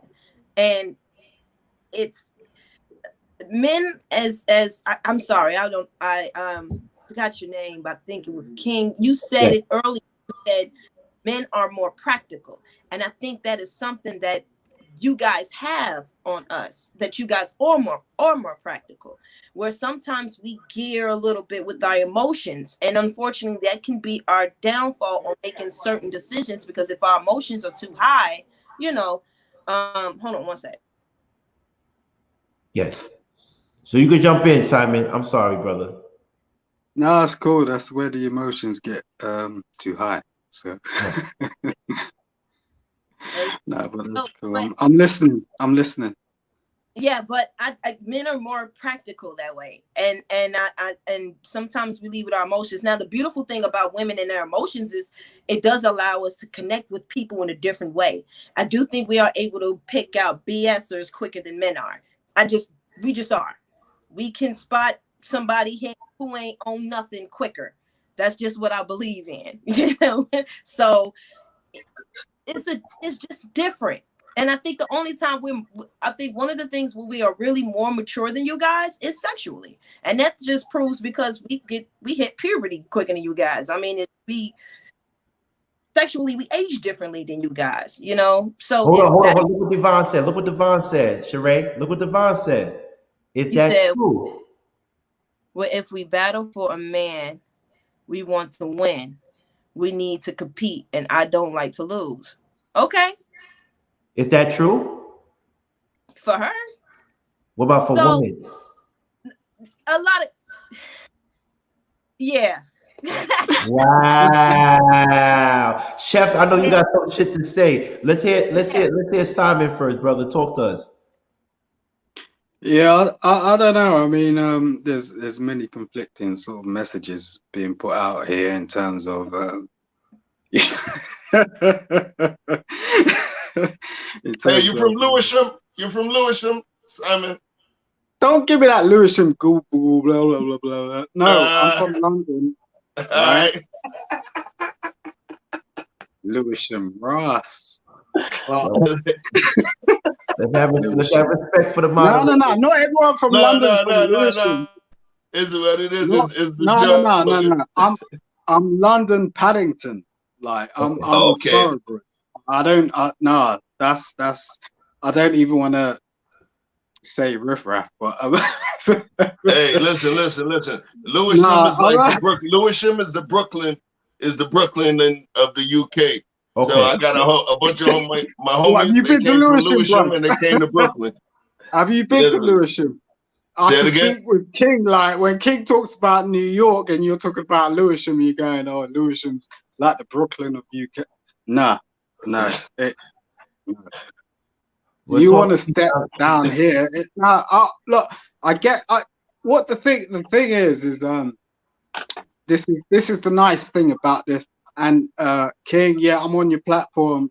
Praise to you, bro. Thank you, brother. Thank you. First and foremost, Black, love you. You know this. And Charade, she's the one. I try to tell everybody. I be like, I am like Charade. Look, I am a Charade B stan. I don't know what y'all be on. Nah, we're gonna promote all their we're gonna promote all their sites after this, but we want to hear Simon's viewpoint on this whole matter. How do you feel, brother? It's difficult. I mean, I'm all about sort of like really bringing us all together. So Yes. when it comes sort of to like these topics that get brought up, it's kind of like hard to sort of bounce on and just give like a linear sort of perspective on it. I will throw that back to you and say, give me something that you feel that's relative in regards to how we should counter this. Right. So what I would say, what can black men do to make women feel more safe in regards to their body image? Yeah. Yeah. I mean, I could go to the whole body image thing, but I'd like your perspective. Yeah. So body image. How do we make them feel better about themselves so they don't have to get surgery? Why do they need surgery? That's the question I'm asking you. I don't know. I'm not a woman. I don't know. That's why I'm asking I women. mean, look, I was married for a while, and if my wife felt like she needed surgery to impress me, I'd be very confused about that. If you're dating, I guess you don't really have a hear or say. Like, so the woman might feel a certain way about what she's going through. Now, does that lean on her perspective of, I'm talking in marriage terms, gaining a future husband? Probably not. It more leans to the conversations that she has with her girlfriends, in my experience, and that's something that's been quite interesting in terms of what I've learned about women as a young person. When you're sort of like 20, growing up, you have a very different perspective about women that you do when you're sort of like 30 plus. And I guess that's why a lot of people key into sort of like the KS sort of view of things, in terms of, you know, he sort of lays out this sort of range of, you know, you can go into this way, this point of perspective, and then you're in the danger zone, or XYZ, and men only accomplish certain things at a certain age. That wasn't the case of me. Like, at 18, I was like not looking at my peers in saying, well, yeah, they were going to college. I already had the bag. I don't know what it was like with you, because you done your travels and you wrote your book. Right. So you get that experience very early versus your peers. Yes. That gives you a completely different perspective. Hey, Static, let me ask you this. The question that's on there right now, what do you think about that? Not that one. The one before he asked. This one? The one before he asked. Only women can hold on, let me put it change. Okay. Do you think this is true? Only women can change their own views of themselves. Because I thought about this, and I was thinking, I was like, you know what? That's true. You know, you have to have self-esteem, right? We all talk about having self-esteem, but self-esteem is based on a lot of how society addresses you. You know, I'm a dark-skinned man. I've been talked about my dark skin for most of my life. Like, there are times in which I would come home and I'd be so mad. Black History Month, I'd see all the light-skinned dudes talking black shit, but then the next month, y'all be the same jokes. So, you know, you get what I mean? Like, what is it really, just self-esteem, or is it a greater issue in society? Is it something that men can help? Is it advertisement? Is it No, it's the man. It's the man. Like it's like the woman. Like there are. We've been fed a lot of crap. I mean, if I'm going to be honest, I don't want to swear on your platform. Like we've been fed a lot of stuff, and it's the man and it's the woman. Like, and men go through different things, and they have to learn through their own wisdom and knowledge and vision. That the mistake I made when I was a very young man was because I was raised by a woman, and I love my mother. Don't get me wrong; like she was the best as far as I'm concerned. But there was no installation about what it was like to be a man, like, and what that means, and how women are gonna interpret you when you go out just to live, like just to be in any sort of system, just to be in the education system, just to be in a corporate system, just to be in work, just to be amongst your peers, just nothing. So you have to figure that out. Who's teaching you? Who's giving you that education? Where are you seeking it from? And how are you going to gain any sort of inkling about what life is about if you do not have someone to tap on your shoulder and say, look, bro,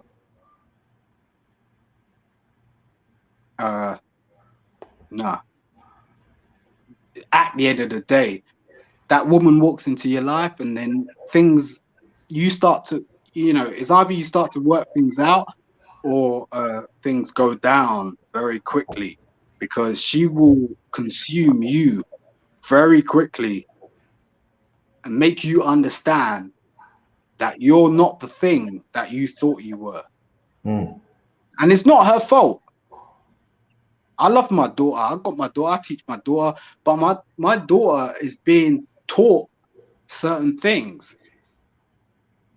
And what do you teach your children? What do you teach your daughter? What do you teach your son when you're feeding them and giving them all these things, which really is consumption?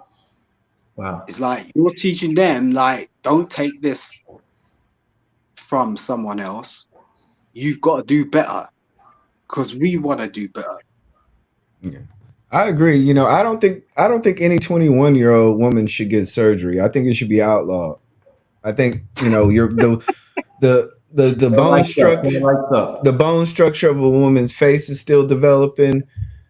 Your body is still developing. So I don't think it's medically advantageous for a woman, unless it's medically necessary for them to have it at such a young age.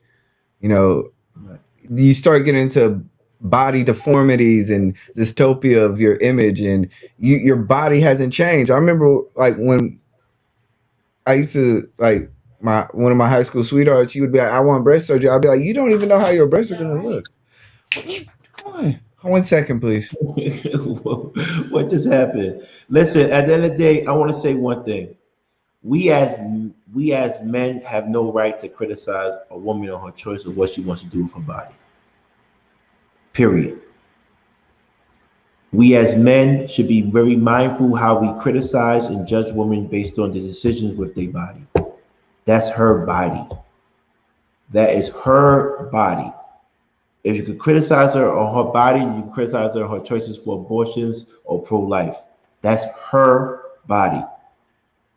This is just my opinion. We as men need to reserve our comments to ourselves and be cool and relaxed. If they ask us for our opinion, we need to be transparent how we feel, but we should not just throw it out there, because it can be mistaken as being rude or offensive if it's not warranted. One thing about men like myself, who are well-traveled and educated, we understand the power of grace. We understand the power of allowing people to do what they do to grow and evolve. But if they ask us our opinion as men, then you give it to them. But to give it to them without warrant is offensive, in my opinion. What does Charade think? Yes, Simon. What does Charade think? I can't hear you. Say again. What does Charade think? Oh, Charade, what do you think? Well, I believe the only time that a man has the complete right to say something about a woman and what she does with her body is if he is her husband. Okay. But do you believe that he could just come out and say it? Well, if he knows his wife, he's gonna know how. But he has the right to say it. Perfect. He's gonna know how. But I think a lot of times we as men cross the line and make fun of and talk about and give suggestions without being asked for any assistance. And that's wrong. In my opinion. That's just my opinion. I get you. I think that's only that unwarranted information about your body is unnecessary no matter who you are. So I mean, right. But if you're married to me, that's y'all business. Right. So I can't say, hey baby, you know, let's join a gym together. I'm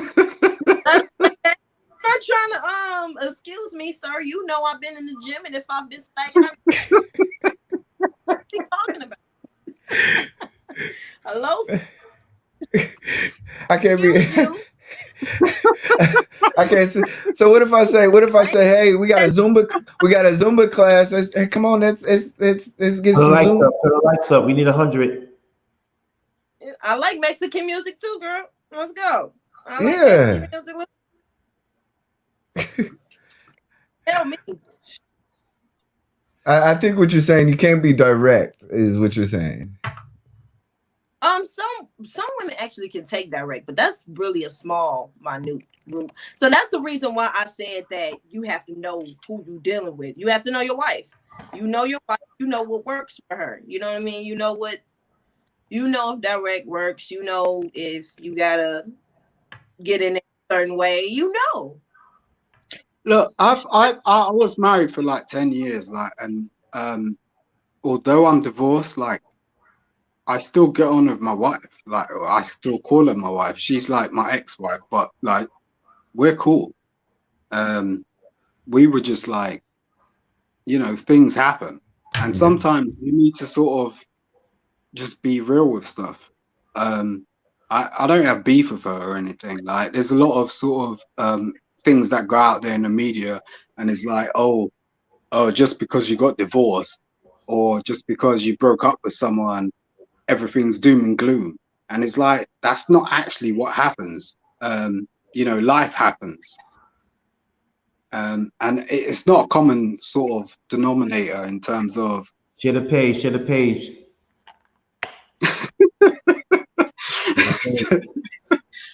It's not a common denominator, but it happens, you know, like, and you just got to deal with it, and you just got to rock with it, and you never know what's going to happen. It's like, okay, I'm happy that we're cool, you know, and I will move on, and like, she might move on, and whatever, you know, that's the best predicament for us. But that's just my perspective, and that's just my experience, and everyone has their own experience in terms of relationships, marriages, what they want to do, how they get on, what happens in their life. You know, you can't just go, this is this, and, you know, and go, that's like the key to life. I mean, who does that? And to not to be funny, King, like, when I first saw your broadcast with Anton, I was a bit sort of reserved, but, you know, who knows? Do you get what I mean? I don't know. Okay, we finish your thought. What you was gonna say? I was just saying, like, who knows? No one knows. No one knows what. Like in terms of relationships and stuff. So you say you saw my thing with Anton. You say no one knows about relationship. I want to get I want to get a streamlined thought about that. What do you mean by that? Because the conflict was that you started to question his predicament and the fact that it was an anomaly, as far as I sort of gathered. Right. And he had a conflict with you in regards to the fact that you dated and he didn't understand dating. Right. So there was like this thing going on, and there was like all this chat, and people didn't really get it. But what I was saying is you don't really know, because how can you? You know, that's sort of like a gray area sort of like perspective. But it's true, because there are so many people that are just like in the gray area. Right. Good. I want to ask you a question, bro, from the UK. I want to ask you a question. Please. Yes, sir. Yes, please. Yes, please. How old are you, by the way, brother? Sorry? How old are you? I'm not going to answer that unless you tell me how old you are, bro. There's a reason I'm asking you that question. So, yeah, you can do that. Right, but I'm not going to answer that until you tell me how old you are. How old I am? Watch this.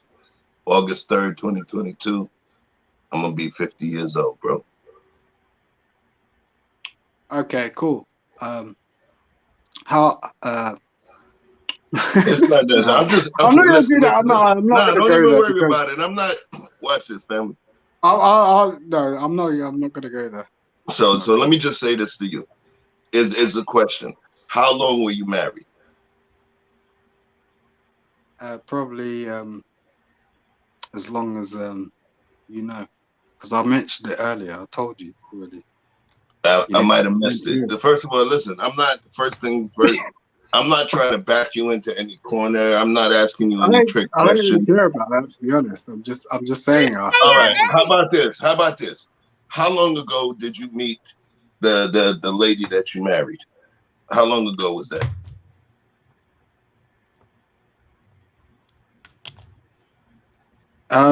Okay. Why are you asking me? All right, man. Don't even worry about it, bro. I mean, at the end of the day, right, look, a long time ago. Let's say 10 years. Let's say 10 years. I'll entertain it. Go on. 10 years. 10 years. All I'm doing is asking you. Say it again. 10 years. So you've known her 10 years. Yeah. Right. Okay. Cool. So, in terms of the Simon from now and the Simon from 10 years ago, have you evolved as a man since 10 years ago, or are you the same old Simon from 10 years ago? Evolved. Have you changed, bro? I'm not. Listen, I'm not trying to find a cure for cancer, man. I'm just asking. I'm listening to you, bro. I'm checking. I know. It's just what it is that what I'm doing. What's happening is that I'm sensing a basic level of like confliction where you're afraid that I'm going to do something, and this is literally just a question, man. I'm not even. It's like shit. What time is it right now? Can you tell me that? I mean, come on. No, give me it. I'm here, innit? Look, I'm calmed up. So okay. So watch this. Are you the same Simon that you were a decade ago? I'm gonna answer the question, but can I ask you a question after? Listen, man. I'm gonna answer the question, but can I ask you a question after? Yeah, man. Go ahead, man. Just go ahead. I mean, we yeah. Talk to me. Go ahead, man. Yeah. Go ahead. Right. So the answer is no. And the question is, are you? If I have a higher sense of vibration, of course, I'm not the same person. I'm not the same Right. motherfucker. So, okay. Wait. And I blame it on the wine. I'm not the same motherfucker I was last week, man. That's not what I'm talking about. What's happening is I'm trying to communicate with you, but what's taking place you are communicating with me. You're but talking I know I am. What it is that what's the craziest thing is that you're running everything that I say through some sort of sensitivity filter. And it's taking a minute because you don't know the angle I'm coming from. Stop looking, man.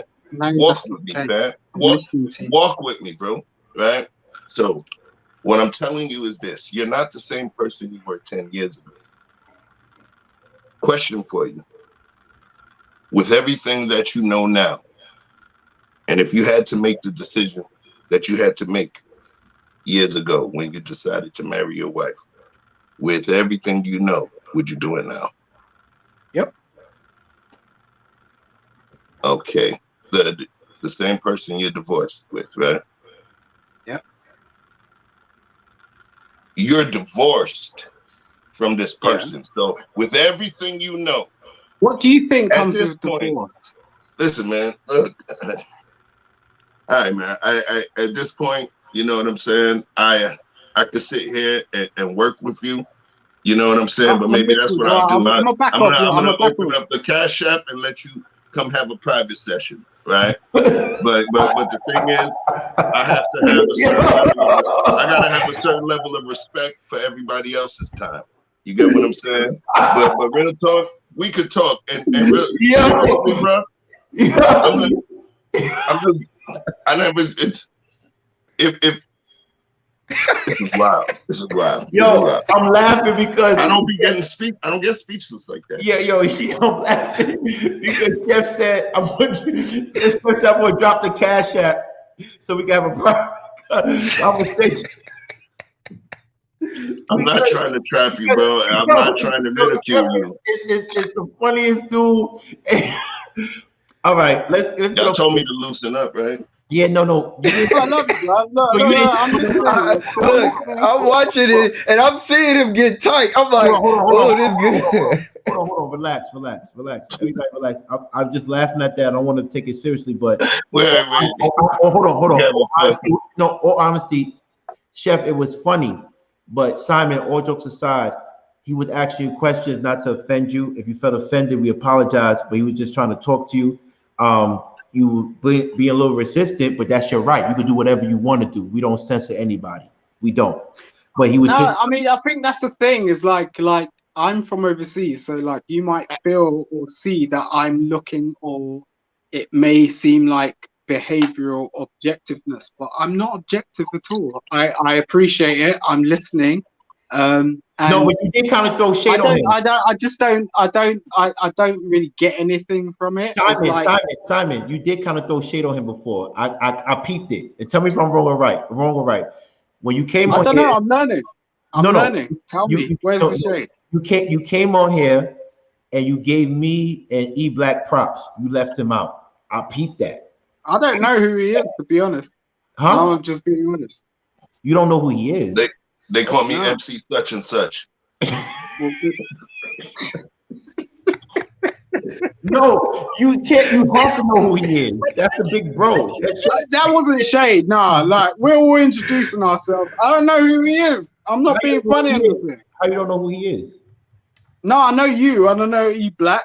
I don't know who he is. I'm drinking Volvic water. Okay. Let's talk to Mickey Red. Mickey Red, let's talk. See, that's why I love my big bro, because he shows grace. If that was me, I would have went on for you. Let's go, Mickey Red. No, I know him now. I know him now. You know him now, though. That's good. As long as you know him now. Yeah. Mickey Red, what's up? Yeah, he's on me. Yeah, I know. Yeah, talk to us, Mickey Red. Talk to us. Everybody press mute. Let's listen to Mickey Red. I'm pressing mute. How you doing? Can you hear me? Yes, I can. Talk to us. Yeah, E-Black, you got to be tactful when y'all talking about weight. You got to be tactful with a woman. You can't be just one thing. Women are not men. Men are not women. Just because Right. y'all can talk harsh to each other doesn't mean women appreciate harsh talk. You talk harsh to me, I'm not dealing with you. Oof. Now, granted, I try to curtail myself, but every now and again, people might need to be straightening or whatever you say. But you say it with tact. How can I allow you to talk to me crazy when my daddy told me not to allow any man to talk to me crazy? So I would be going against what I was raised with if I allow anybody just to talk to me crazy. But there are subtle things you can do if you was like, hey, boo, I think we should get a gym membership together because I want to hit the beach. She gonna be like, oh, we going to the beach? Okay, I need to get beach body ready, Or if you don't like your girl wearing weaves when she's taking it down, you say, oh man, babe, your hair looks so beautiful like that. I really don't like it when you put the weaves in. I would just rather you stay like that. And then you be playing in her hair, and every minute you give her a compliment so that she can feel comfortable in the skin she's in. Because y'all can say all day long that you like natural hair, but you like natural hair when it's a certain type, when it's the curly, pretty natural, when they rock it and they shave it off. But when it's in that grow out stage, y'all ain't trying to fool with it. So you don't need to act like you are. Just say, I don't like weave. Y'all be trying to talk about things on women's subjects like their sizes. I want a size 4. You don't even know what a size 4 is. All the women you liking on IG is not a size 4. Rihanna is not a size 4.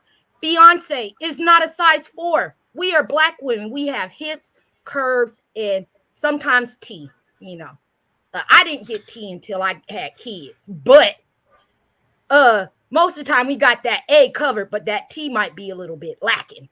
But anywho, y'all just got to be tactful in how you approach certain situations. We are not men. We are not going to respond in the same. And I don't ask my man if I look fat in these jeans when I do have a man, because if he says something I don't like, the train is shut me down.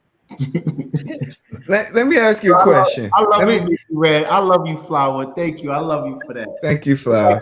Respond back to her, man. Let me ask you a question. If we were at a dinner table and I was like, can I say before you go on, brother Clarence?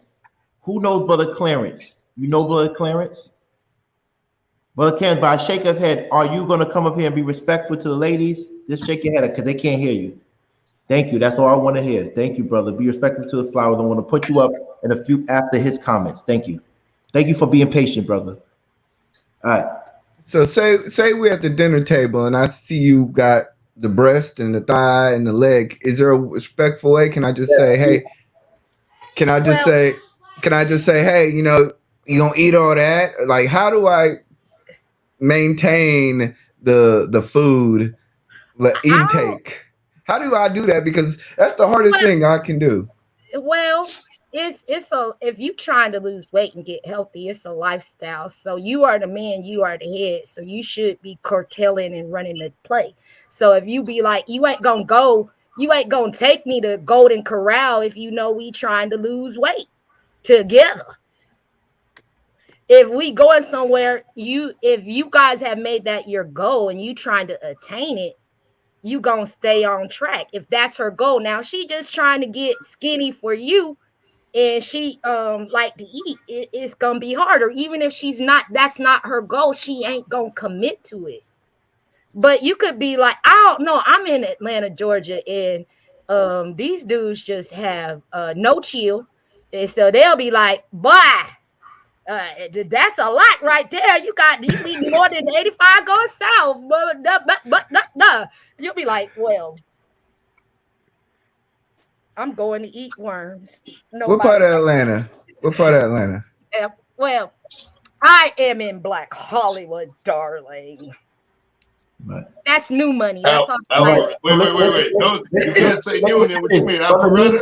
For the new season, you said Noonan? Let's get it back. No, I'm in Black Hollywood, darling. Noonan is a little further south. But listen, let's get everything back into track right now. The topic went from Lil Kim being verbally well, she did that for speaking. Hold on. One minute. Make it red, please, if you don't mind.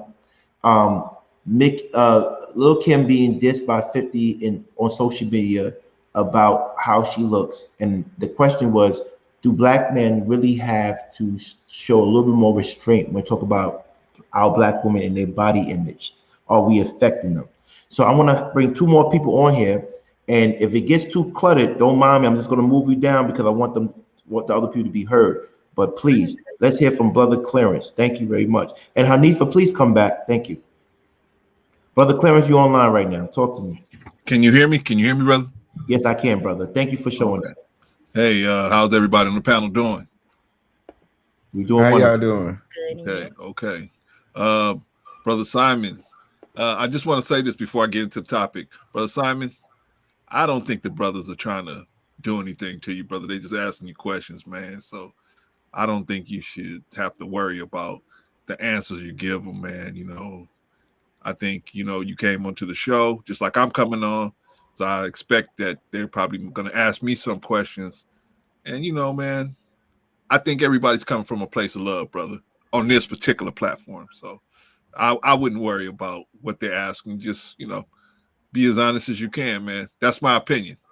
But I'm a little older than you, so I got a right to say that. How old are you? I'm 53, brother. See how that came out? Ooh, Straight out. Spicy. I'm 41. How old are you?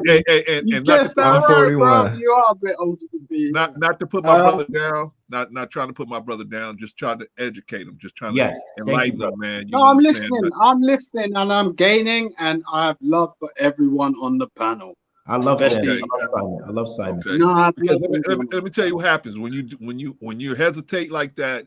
When brother just asking you a regular question, you were sounding really good, and then lost a lot of credibility when you was like and that's what I don't want you to take that to another platform and do that again, because you was making some really good points, and then that happened. So anyway, that was I'm talking to you as your brother. And you take what you want, leave what you want, whatever.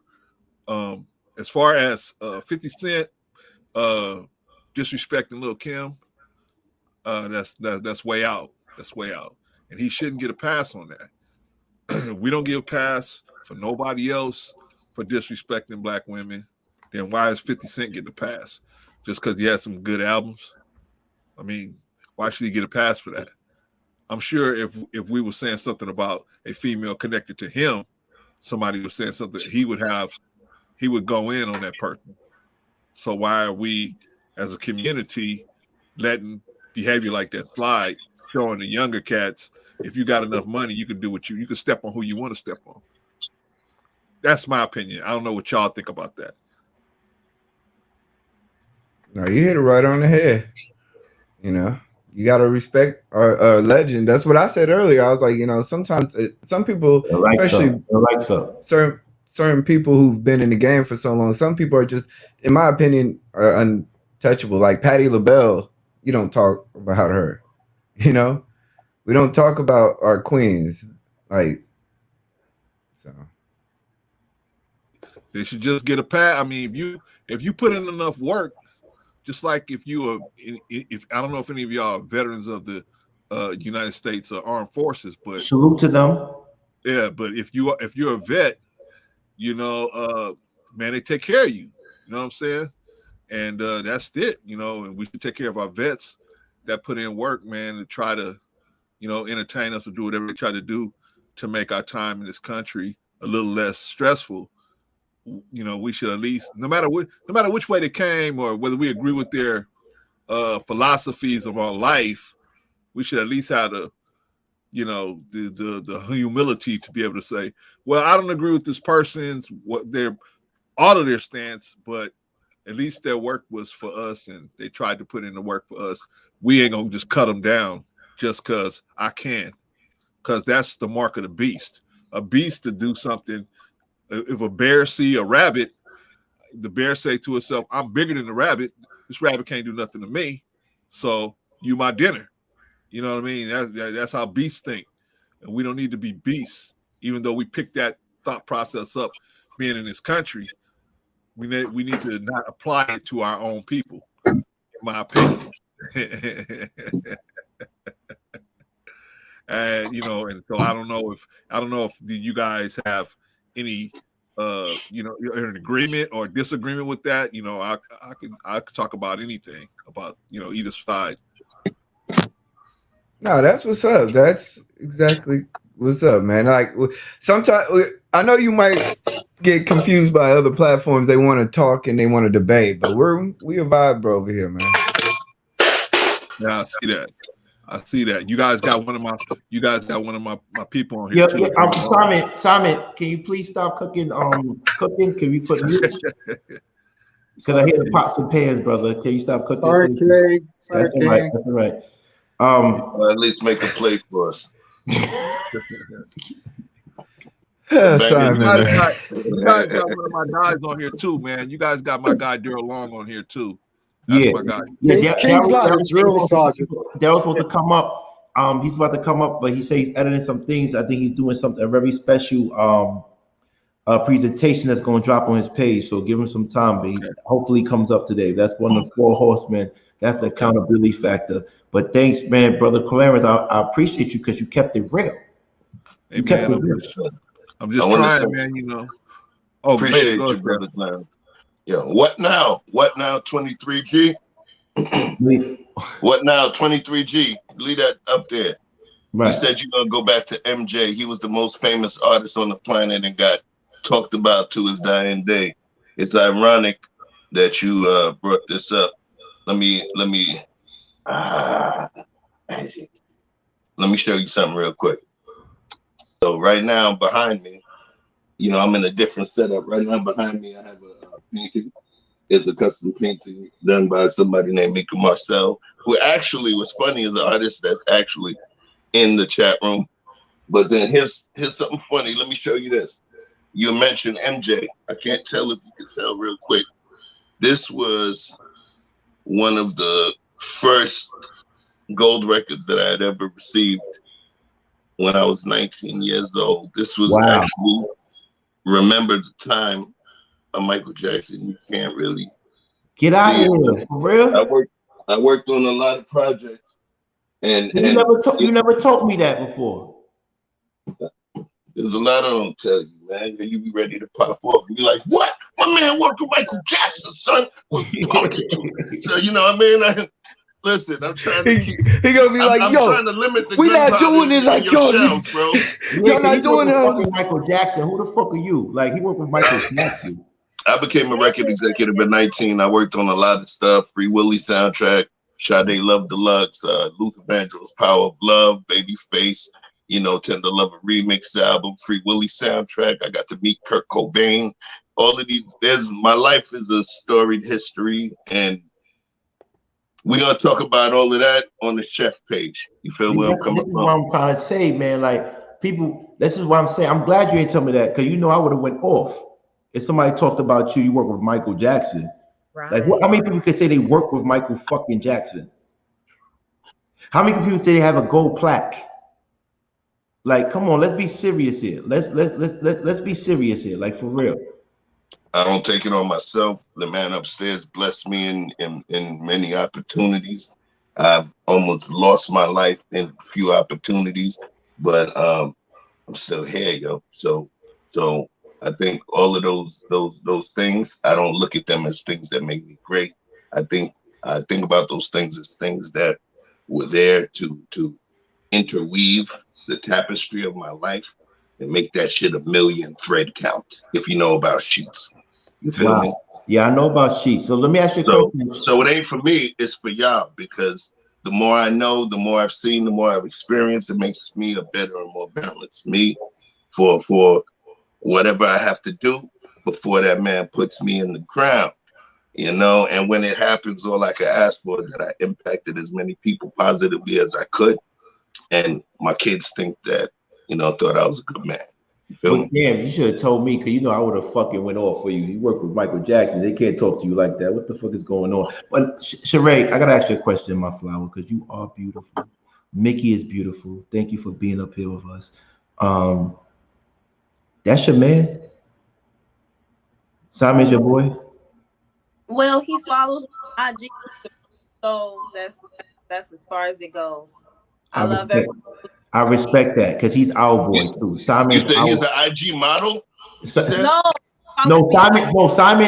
is everybody. Simon, I fuck with Simon. Simon could come on this page anytime he wants to. And I fuck with him. I just want to make sure that everybody is cool. And we get the thought across. Right now, we're gonna jump into peace to Simon. Wait, let me say my piece because I was talking. So he's coming back. Peace to Simon. Peace to Simon. Let me just say, bro, peace to you. It wasn't no thing. It was actually funny and it was actually enjoyable. I just kind of fell back for a minute because it almost felt like the way that you were kind of pulling back. It almost felt at some point if I continued, it would have been considered kidnapping. He was like, no, stop, you're hurting me. If I was ever going to be kidnapped by anybody, I would not want to be kidnapped by you. Yeah, I'm messing with you, fam. This is. No. They told me to loosen up. They told me to loosen up, so I'm just loosening up. You know what's funny? Just pulled me off, and then you start to interrogate Charade, like say she know me from high school.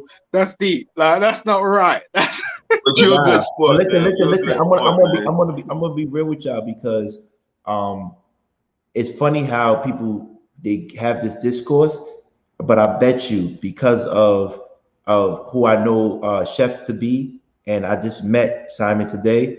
I promise you, when Chef has his page, they probably have their own segment. They'll be close friends because this is how it works. This is how men have discourse. They joke around, they see who's who, they wrestle, they tussle, and then they become friends. So I promise you, him and Chef will be the best of friends. I promise you that. And that's what we do here. We don't make enemies. Abraham Lincoln said the best way to destroy your enemies is to make them your friend. So we friends on here. We don't got no beef with anybody. Well, real recognize real. So real recognize real. I like that. Real recognize real. And they two lions that didn't budge, and I respect that. Hopefully they talk offline and they get it together, and he goes and helps Chef with his process and get his demographics expanded to England or UK. And that's what we all hear about. And we want to help Simon too, because Simon has a voice. Simon has a voice, he has an opinion. We want to help him as well. So shout out to Simon. I appreciate you for everything. That's real. Y'all two brothers, y'all did y'all thing, and I appreciate that. Appreciate it for real. Mickey Red, we love you. You are so funny. You are so beautiful. You are so expressive. And thank you for coming. Thank you for coming. Chef. Yes. Till dawn, till 3. What about us, girl? That was I'm trying to do ya? I do the whole dance and everything. Yeah, so we want to say thank you to you. Congrats on that. Charade. We're gonna put y'all down in the green room real quick, and then we're going to introduce the next subject, and then we're gonna bring you back up if you don't mind. Is that okay? Thank you. Thank you so much. King's real. King is real. Yes. Right. Thank you so much. Thank you so much for everything. I appreciate that. At the end of the day, we want to make sure that we have everything intact. And I'm going to talk about the main topic tonight. Do we have 100? Do we have 100 likes? Because this is crazy. We need 9 more likes before I get to the main topic. I need 9 more likes. You know, when I start drinking the Fiji, it's like my 40 ounce. I need 9 more likes, man. Give me 9 more likes. We need 100. It's past 2 hours. We need 100 likes. Please give it to me. Please, 9 more likes. I mean, I'm entertained. I don't know about the audience, the flowers. I don't know about y'all. Rocks, I don't know about y'all, but I'm entertained. I'm having a ball here. I ain't gonna front. I think you invited them all up, D Black. You had them all coming up. You had the plan. You had that shit planned. I ain't gonna front. Look, he's smiling. He had that whole shit planned out. Look, he's sitting there. You know what you don't see is low. He's sitting there stroking the cat like Dr. Evil. You know what I'm saying? Yo, real quick. I got to talk to Mother Nature. She keep bothering me. All right. So by the time you come back and have 100 likes, and we bring 112, we bring Shay Ray up, and then we'll talk about the main topic tonight, please. So we'll wait for them to come by. We need 100 likes before we go. We at 94. We need 6 more. Give me 6 more likes and we'll be all right. Man, it's been a long week, King. King. It's been a long week. What's up? It's been a long week, man. It ain't long. We doing good. It's not a long week for us. We all right. We the one that's hitting the ban every video. Yeah. We hit a ban every video, and we just started. We only got like 354 subscribers. We don't have that much, right? We light. Don't worry about us. You shouldn't worry about us, right? Yeah, we just the little guys. Don't worry about us. But see, that's the problem. They not worried about us.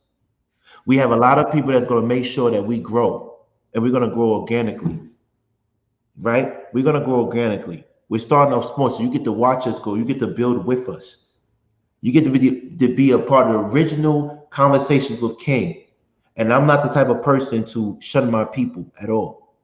E Black is not that type of person. Chef is not that type of person. Darrell is not that type of person.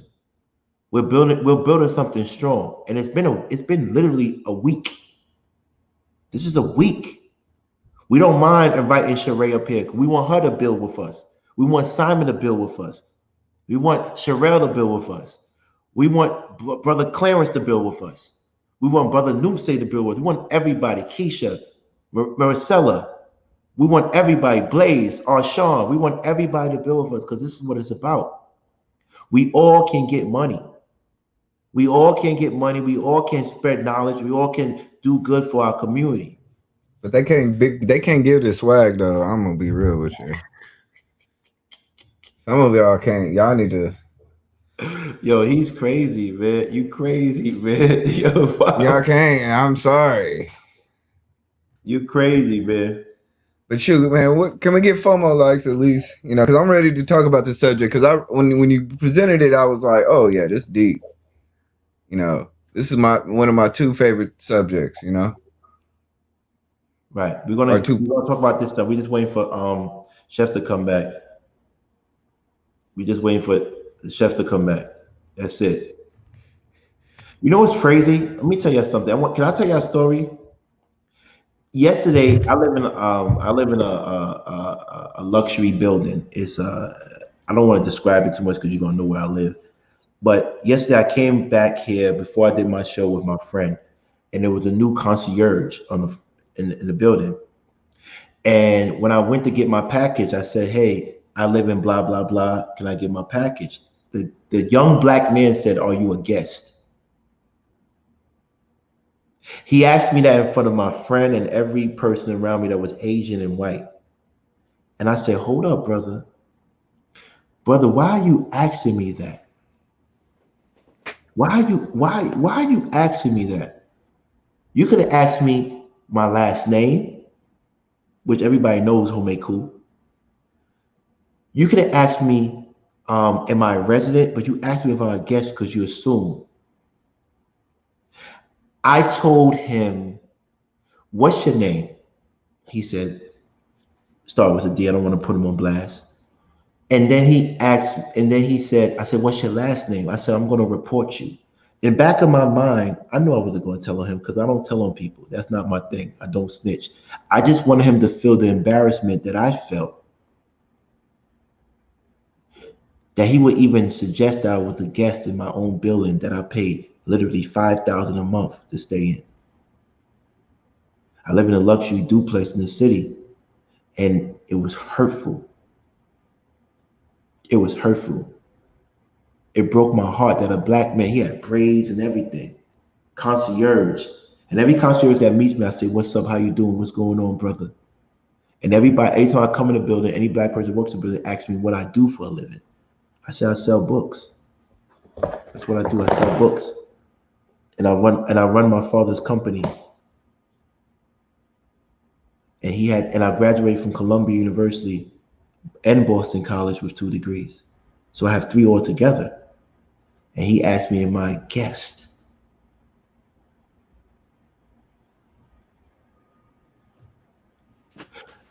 I was still monotone. I was polite to him and said, "You know, brother, that's not how you do me." When our show finished last night, one of the concierges who I'm cool with called me up. He said, "Are you sleeping, Mr. Hormeku?" I said, "No, I'm not sleeping." He said, the young man is nervous. He's scared that you're going to tell him." And I said to him, "I'm not going to tell him. I was just trying to make him feel the way I felt." I felt embarrassed. I felt that everything I worked hard for, all the money I saved, me coming out of federal prison and getting back on my feet, had no type of respect to it. Because he felt, mind you, I had a $40,000 watch on, had a $7,000 Cartier bracelet on. That don't mean shit. Even if I didn't have this shit on, even if I didn't have this shit on, I'm a man. I'm a man first.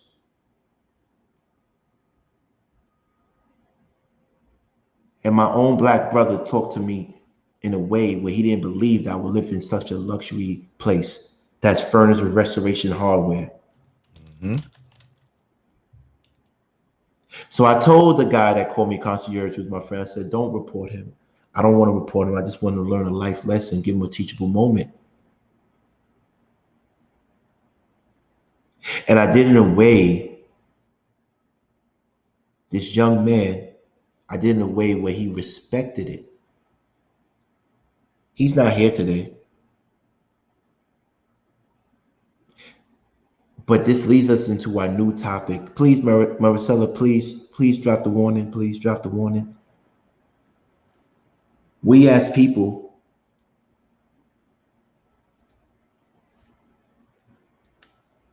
I got this when I was 40 years old. I got this when I came out of federal prison. I never had jury in my life. Because where I'm from, when you wear jury, you got to be able to hold it down and protect it. So it comes with respect. Please, Maricela, put the warning up, please. Put the warning up. If you're up here, if you put the warning up, if you're not up here, I understand. We have to learn how to communicate with our brothers, our lovers, our family, and our community with power and grace. And there's a big difference between power versus grace. So once again, Maricela, thank you so much. Who is the original flower? Proceed with caution. Topic is highly triggering in some audiences, as it suggests learning it to intently listen and speak with tones of grace. Panelists are not responsible for those who might self-destruct. And when I say self-destruct, you will be removed, not by me, because I don't censor people. E Black doesn't censor people. Chef doesn't censor people. I didn't even censor the kid that talked to me down when I pay $5,000 of rent every month. I don't censor. You have the right to say whatever you fucking want to say. You have that right. But you have to be mindful of the consequences that might come after that. A younger Mo who wasn't on probation with a boop, boop, boop, boop, bing, bing, bing, bing. I'm 41. What am I fighting for? What the fuck am I fighting for? My job is to teach the young kid. He might not hear it from my mouth, but he heard it from someone else who came to him with power and grace. And that's the problem with our community. We don't talk with power and grace.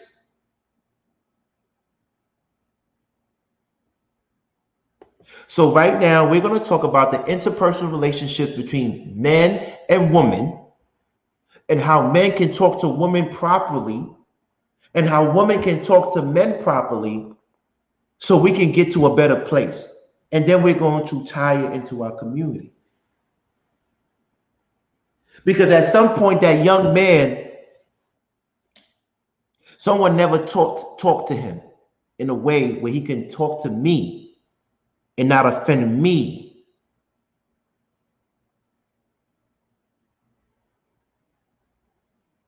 And this is a real story.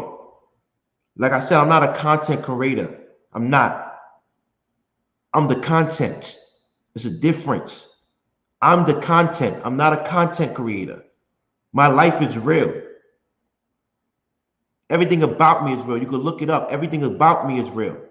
Every degree, every country I travel to, every minute I spent in the federal prison is real. Every beautiful woman I slept with is real. Every man I fought, every man I empowered is real.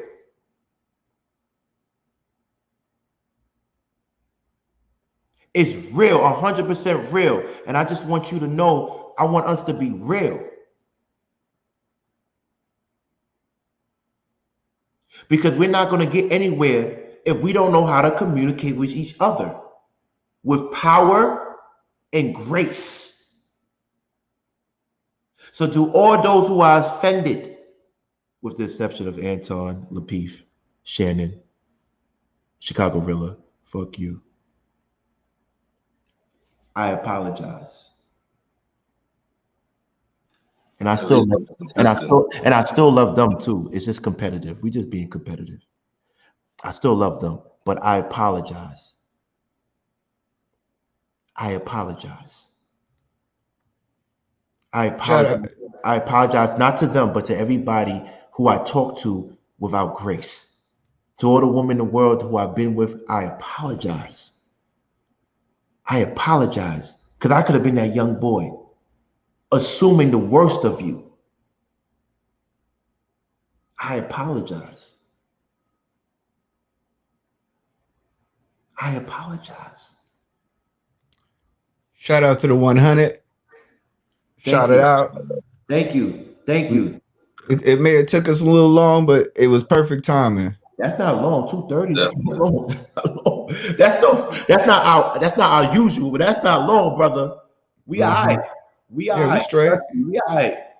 Yeah, sometimes. All right, so get busy, Chef. Can I say one thing for my book though, if you don't mind? No, go ahead.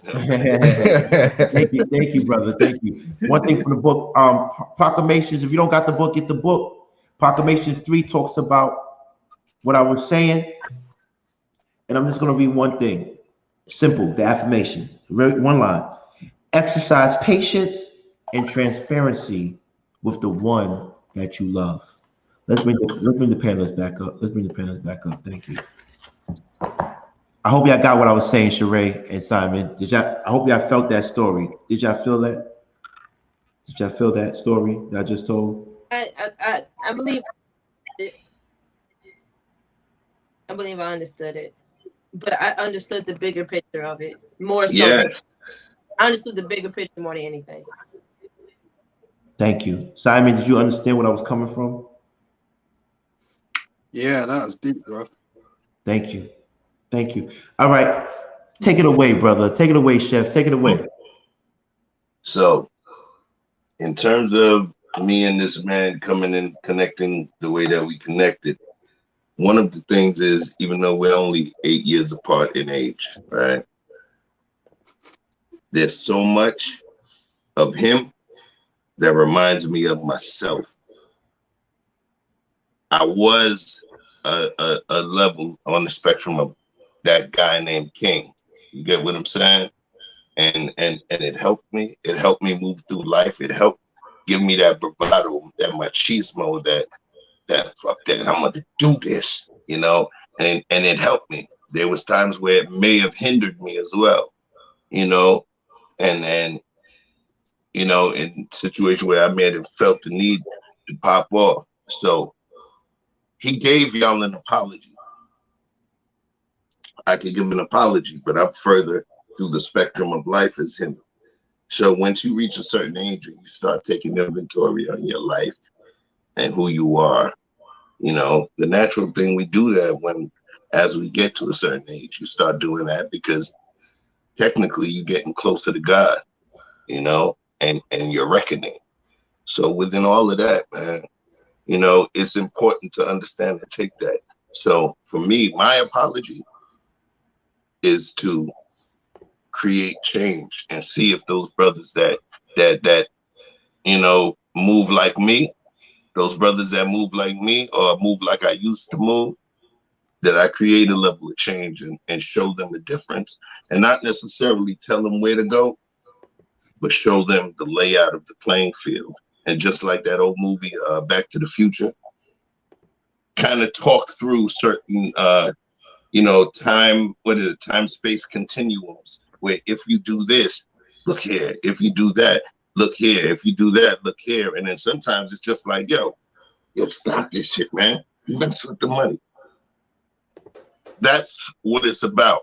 The thing is, the man upstairs put me in a place. He put us in a place where it wasn't planned. We were able to connect and create some sort of resonance, But in terms of grace versus power, there was a thing that I put on Facebook years ago, and I said, the best use of power is within its non-use.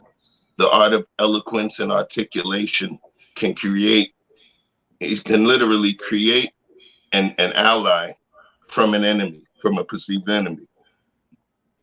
You see, Simon, I understand Simon. I understand Simon in terms of the questions he was asking, and he doesn't want to be misrepresented. He doesn't want his message misconstrued. And I'm gonna use some grace and take on say that some of my approach, it was like, okay, I watched this guy before. Where the hell what rabbit hole he's taking me into? And I understand that. He's a father. He wants to make sure that he's not gonna look funny on this platform. When we talk about power and grace, I exhibited grace to Simon. Even some people might have been getting annoyed, but I exhibited grace because at some point Simon may be, a particular adversary that I need. Some of the closest homeboys that would take a bullet from me. We don't condone that, but sometimes it started when we knuckled up back when we were 14, 15, 16 years old.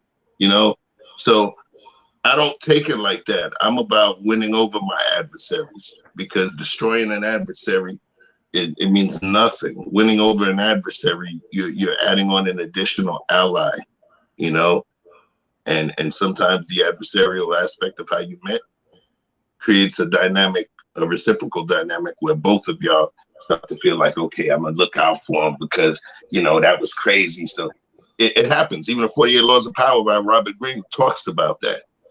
So I rock with Simon. You ask the questions that you want. I will continue to exhibit grace, and even when I think that it may be something that makes you fall back, I'm gonna still be like, come on, bro, relax. It's not even about that. Let's talk. I have a storied career within corporate America as well. I've been sent to travel around many places to train folks.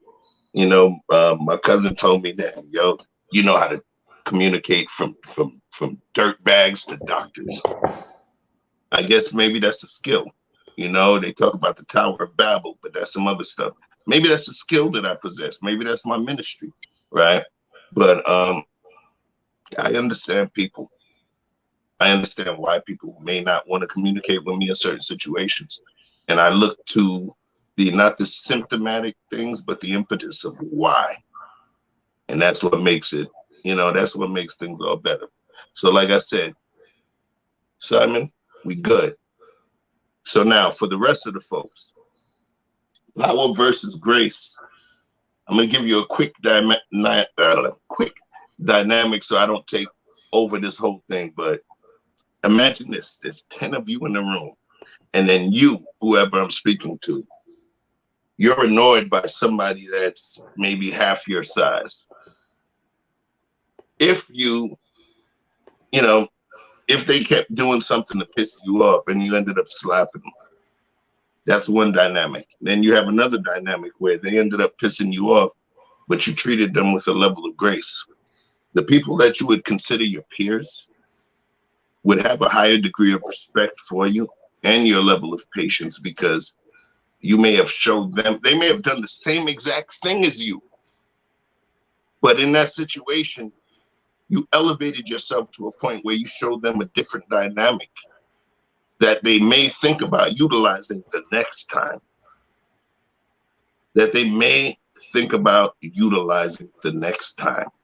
Change, advertisement, click-through rates, companies, even if you see an advertisement 2 times and don't even stay on it for 3 to 5 seconds, it still means something because it's planted a seed in your brain. All I'm doing right now is I'm utilizing this crazy internet thing to plant some more seeds. I'm a Brooklyn dude. I live in Atlanta, but I'm planting seeds as much as I can. What's going to make me proud is if I find out that I planted like 5 or 6 seeds in like Azerbaijan or Kazakhstan, you know, but it's the impact and grace versus power is you not utilizing. Grace is you not utilizing all of the power that you possess to crush somebody that you can, because in certain situations, there's a term called MAD, M-A-D, right? In geopolitics, it's called mutually assured destruction. That means countries that have nuclear munitions. The reason that we didn't have World War III in so many years, even through the Cold War, is because of the concept of scorched earth and mutually assured destruction. If I pop that shot at you and you pop that shot at me, everything is gone. So what's the point? Grace versus power speaks to that. Now, let me let y'all have it because I got to wet my whistle down. Yeah. Listen, Keisha, I'm glad you peeped what Chef is trying to do, but we can't do it. He can't do it by himself. I need you flowers to really spread this message out, because we're trying to debunk this whole red pill community type thing. We have to work together. No one's better than the next person. No man is better than a woman. No woman is better than a man. We have to work together. We have to work together. So please, flowers, spread the news. There's some new sheriffs in town. I want to say something real quick, King. Go ahead, brother. And this is part of the realness. He may not like me saying this, but I'm gonna say this, man. Uh-oh. You guys watch the authentic nature of this broadcast. You know what I mean? I'm praying that the painting doesn't fall over and get messed up, right? This is the authentic nature of this broadcast. And if you see when sometimes King may go off on this thing, and you may see my face, like you'll see me like this, like, here we go. Told us. I want you guys to know that is a constant thing. And I appreciate him stating that he's a work in progress. We're all works in progress. I'm currently a work in progress, you know, but the balance between power and grace, it's something that we currently are dealing with. For me, it's a labor of love because, you know, I was in a way before I met this guy. He was in a way before he met me. You get what I'm saying? And at this point, the man upstairs, he created some weird dynamic, and I feel that I owe it to this young man to be able to try and pull him back from the ledge when he's able to pop, because I know who I was back in his age, and I understand, and even earlier than that. So it's like, what is change? Change is sacrifice. What is grace? Grace is sacrifice and understanding that you can use less energy to exhibit a modicum of power that can hurt, you know what I mean? And then sometimes that grace is going to be more. You're going to have to exert more energy and put pride away and put ego away in order to create grace. So it's a beautiful thing. People that exhibit grace, that's an elevated, higher vibration of energy, because grace within itself exhibits forgiveness. You being able to internally accept the apology that other person didn't give. So I ain't gonna front, man. I got a long way to go. I got a long way to go with this grace thing, man. I ain't gonna lie to you, man. I'm here. I got a long way to go. Thank you for being here for me, big bro. I got a long way to go. But until then, fuck everybody that don't fuck with conversation with King. I'm gonna keep it real with you. I ain't gonna lie to you. Fuck everybody that don't fuck with us. But I'm trying to be graceful, so I apologize. But fuck everybody. But I don't care about them. What I want to talk about is the beautiful flowers on the stage. Charade and Hanifa, thank you so much for gracing our presence. And any real man is going to always calm down their soul when they see beautiful women, beautiful spirited women. Thank you. So talk to us, Hanifa. How do you feel today? Can you guys hear me? Yes, we can. All right. Good evening to everyone on the panel. Thank you. What island? What island are you from? I am actually from St. Thomas, the U.S. Virgin Islands. Oh, U.S. Virgin Islands. I love it. I was VI girl, VI girl. VI. Hi, Right. Charade. How are you? I'm doing great. How are you? You in the comment section, right? With the beautiful, bright picture. Yes. Man, that profile picture. I want to tell Mika myself. I want to send that picture to have her paint that, man. That picture is cinematic. That's awesome. Oh, thank you. Yeah, but I like the fact that we did the most powerful show we ever did on Stockholm Syndrome, and she separated between disempowerment and Stockholm. So I didn't forget about you. I know who you are. I know how brilliant you are. I act wild. I do this because this is my character. This is the role I play on here. But everybody knows I listen and I'm attentive. I will smack a dude, but I love women. Thank you so much. But he'll hug him afterwards. Yeah, I'll hug him afterwards. And guess what? I lost fights. That's the difference to me. I lose fights. But I'm not afraid to fight. I'll lose a fight though. Clean yourself up. Yeah, people can't lose fight. I'll lose a fight. You feel me? I don't want to fight, but I'll fight. But let's talk to you. Talk to me, please. Talk to me. Okay, so I actually the only contribution I probably am bringing to this particular part of the conversation, this particular segment of the show, is since we're talking about grace. When I think about grace, I think the best definition, the definition that I want to reach for as it pertains to how we interact with each other, is to move with ease. To move with ease, right? So we tend to be really swift in our movements with each other, in our judgments, right? And so to move with ease means that I don't prejudge, I don't assume, I ask questions, and I don't think the worst, right? That's moving with ease, not being swift to judgment, right? Or cancellation, by the way. So that's the definition that comes to mind. I want to say that a lot of us are really just programmed and conditioned that way. In fact, some of us are so programmed and conditioned as far as being dealt with harshly and dealing harshly with others, that some of us find ourselves in relationships, right? And you hear this scenario all the time. And if the relationship is not rugged or rough enough for us, right? If we then call out our names and so forth, and this is men and women, we will actually think something is wrong with the relationship. Why? Because it is how we understand love. If you do not talk to me harshly, then you don't love me correctly. And that's where we have to start. We really have to start uprooting those things that are now embedded in us, whether it's through childhood, whether it's trauma, I don't care what it is. But once we become adults, we are responsible for our own soil.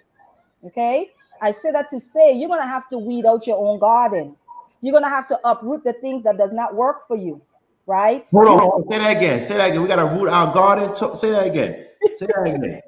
I said once we become adults, we are responsible for our own soil. So what I mean by that is you are going to have to uproot the things that do not work for you anymore, right? You are going to have to weed out those things that are working against your best interest. You are responsible for you. That is what adults do. That is a part of growing up, right? So we have to take responsibility for our own gardens, right? A lot of us we find ourselves in toxic situations like that, where we're being spoken to harshly because we ourselves are toxic. The issue is that we're so toxic that we are not willing to admit our own toxicity. That's a big part of it. Okay, we're so toxic. This is the thing. If King, E-Black, Charade, Chef, if you guys are in 5 relationships and all of them are toxic, guess who is the common denominator? Yourself. So at some point, you have to come to terms with you know something, I might not need to hold off because I might be the one drawing this into my own life. So as we're talking about grace and how we talk to each other, right? A lot of it is programming, and we feel safe in those environments because we have normalized harsh treatment, not allowing it, but also giving it. So when I say grace, Black people in general, we have to reprogram ourselves. We have to retrain ourselves. We have to redefine some of these terms that we use, such as love, right? Because love does not have to be harsh. It doesn't. It doesn't. We have to start shifting some of these narratives. And where we could start with that is a lot of times we talk like that to ourselves within our own selves. Honestly, we make a mistake and we beat ourselves up. You ain't shit. How could you be so dumb? This is our own inner voice. And so this is why it's so easy for us to subject ourselves to people who talk to us like that, because all they're doing is echoing what we're saying to ourselves. How do I know that? Because if they don't echo what you're saying to yourself, you will not subject yourself to it. You will not. So when we see that as Black people, as far as grace goes, we have to learn to deal with each other with ease, right? And when I say ease, it's Black. If I'm speaking to you and something, you're doing something, ease would be I grab your shoulder. I mean, without ease would be I grab your shoulder. Ease would be simply touching your shoulder and say, it's all right. You understand what I'm saying? That's the difference between the two of them. So when I think of grace, the definition that I'm grabbing for as it pertains to how we interact with each other is to move with ease.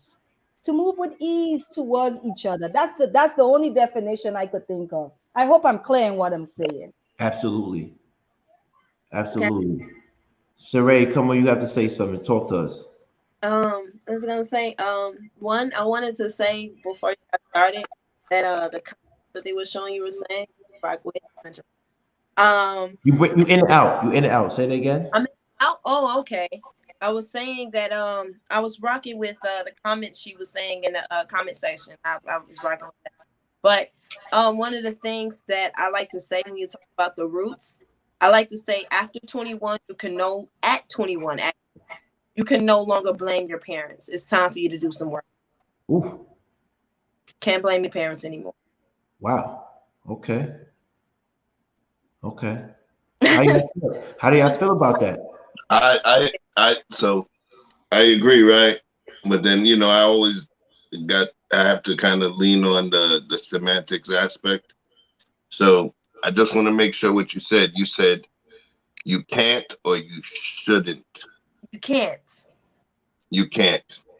You can't. So you can examine your history, like she said, get to the roots, try to figure out where your parents may have implanted certain things, and you know, we do understand we are our parents, and even when we try not to be, when you notice certain things, but at 21, if you notice them, it's fine. Notice them, work on them, but don't blame them. You grown. So I see where you're at, right? And I always go back to the working in corporate America training thing. They talk about bird styles. They talk not just about the speaker, but the different personality archetypes that they have for personalities. There's eagles, owls, eagles, owls, doves, and peacocks.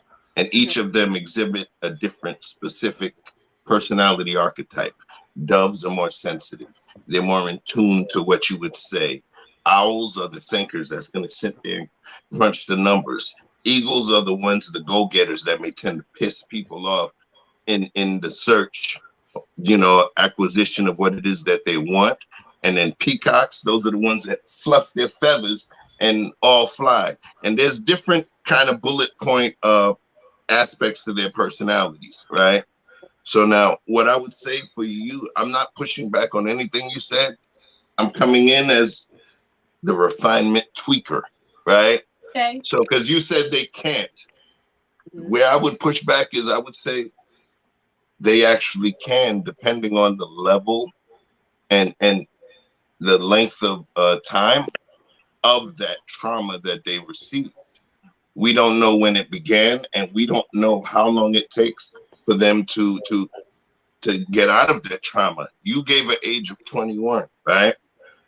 In my community, in my family's community, you know, you normally don't leave the house until after you graduate college, which is 22. Mm-hmm. Somebody may be exposed to a certain levels of trauma even within the two-parent household. So, you know, we flip to say, what if that person, you know, they were going through all of this stuff and then they got the hell out of their mama's house. It was toxic and it was evil. Everything was going on. This person is only 30 days to resolve that trauma. It takes people 90 days to stop smoking cigarettes.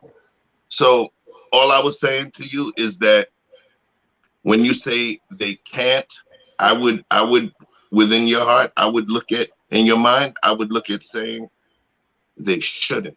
Because when you say they can't, it's a thing that it can't, it's not a skill versus will thing. Can't is they lack the ability to do that. I think you should use the term they shouldn't, because when you use the term shouldn't with them, that means that you're going to be placing them on the correct path towards that particular goal. And that's going, you know, it's like, yes, Johnny, I understand you went through this. This is painful. You do the empathy part. But now in terms of putting them on the right path, is like, for Johnny, you should not let this impact you. So I said, I ran long-winded and said all of that to say, what you said was right. Yeah. Just the can't versus the shouldn't. The can't is an opinion. The shouldn't is a proactive coaching term, pushing that person towards the direction you believe they should go. Can I say something? Of course. I totally appreciate what you said, because words matter to me. So the fact that you said that, you actually said my heart. So I appreciate you.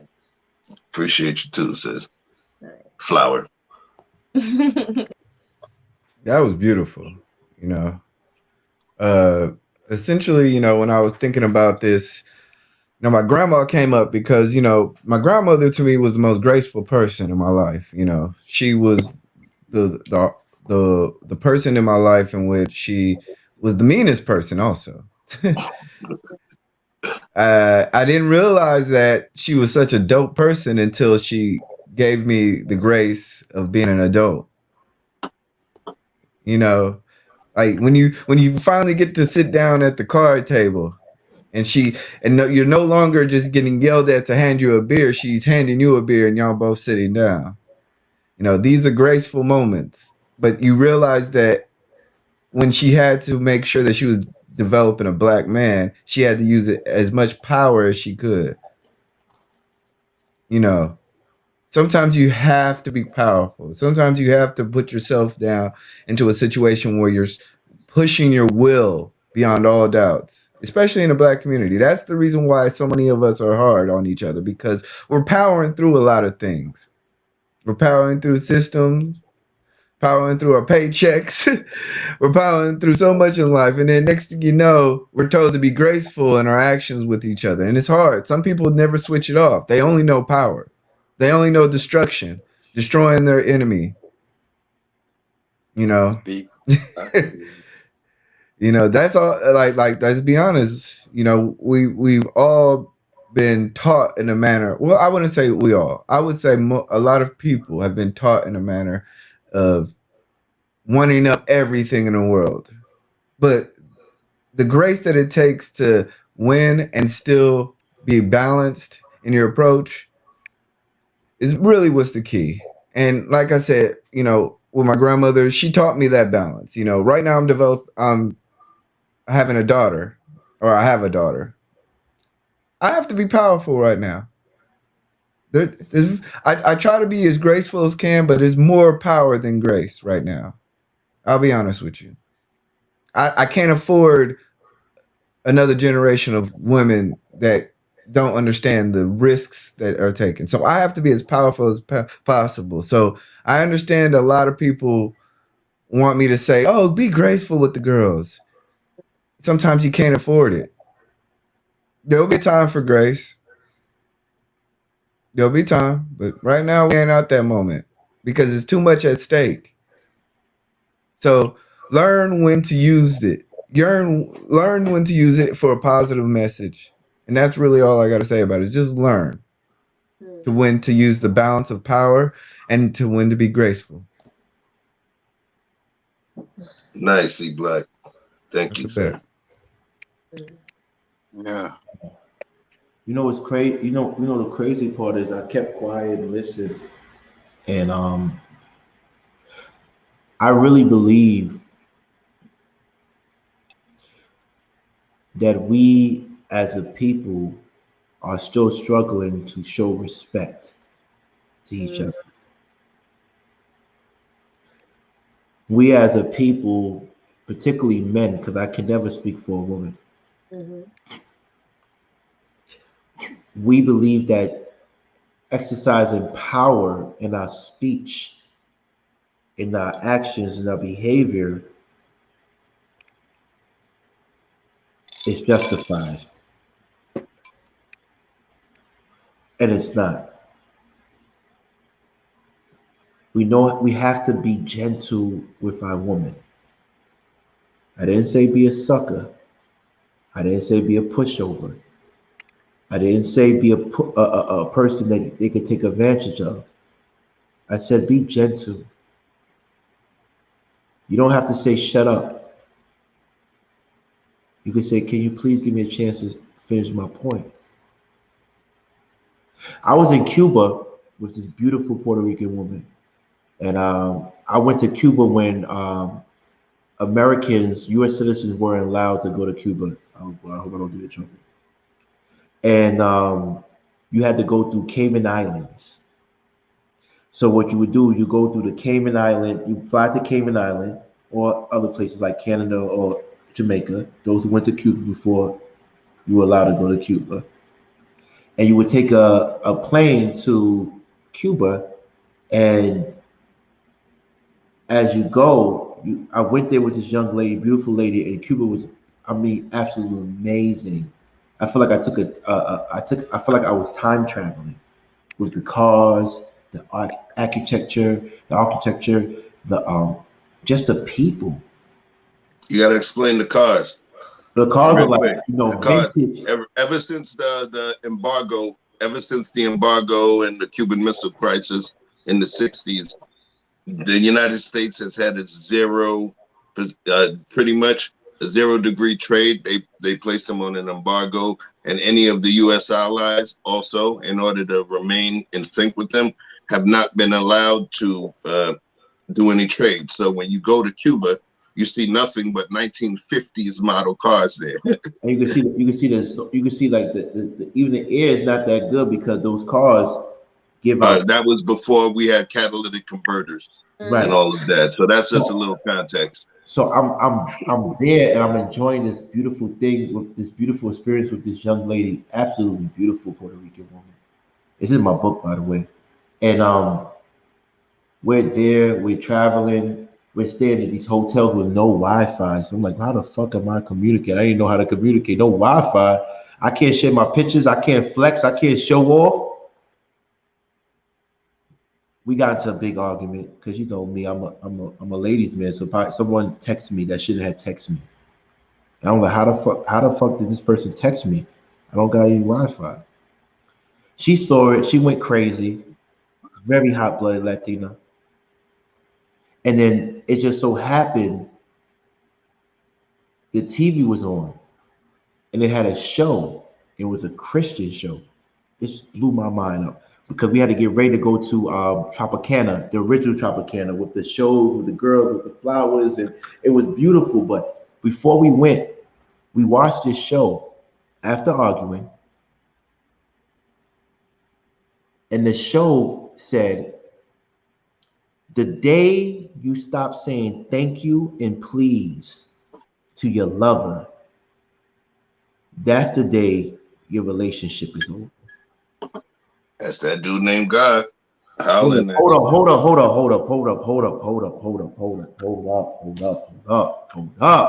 Hold the fuck up. Hey. The day you stop saying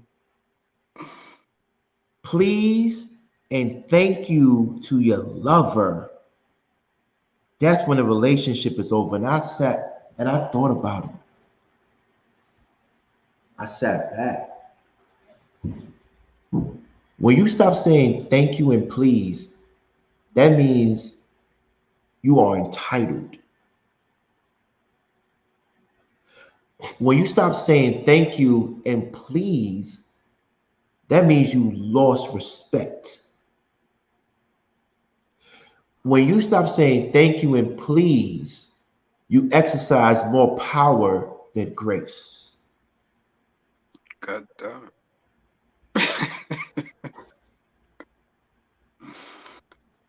Yeah, that's real.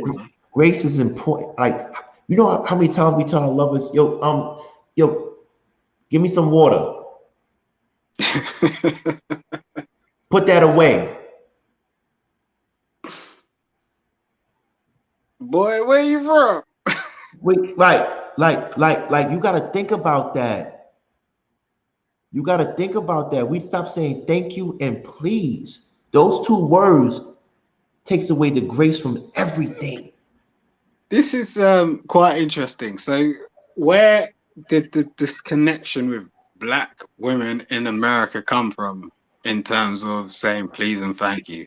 Oh, shit, he got open. Tommy got open. What? Oh, Charade, came with the London spice.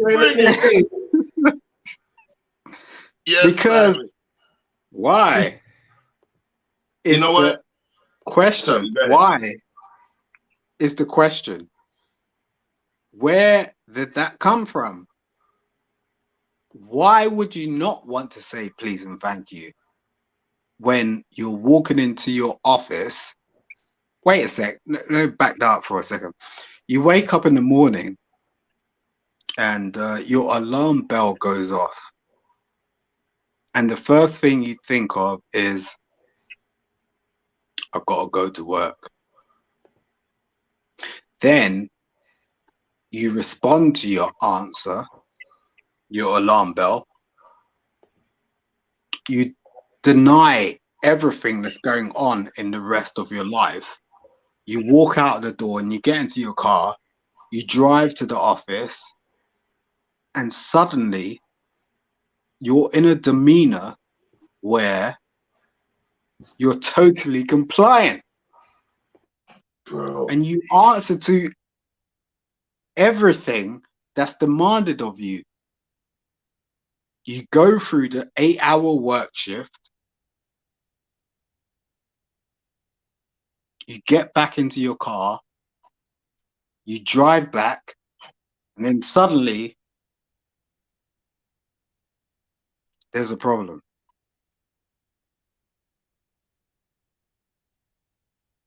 Why is there a problem when you chose to be with somebody that you thought could be your partner and someone you could talk to? And it seems like that's what resonates. It's like the conversation is the stickling point. So when women go into dates, they sort of try to not almost try to understand who you are. They're trying to work out whether you can have a conversation with them.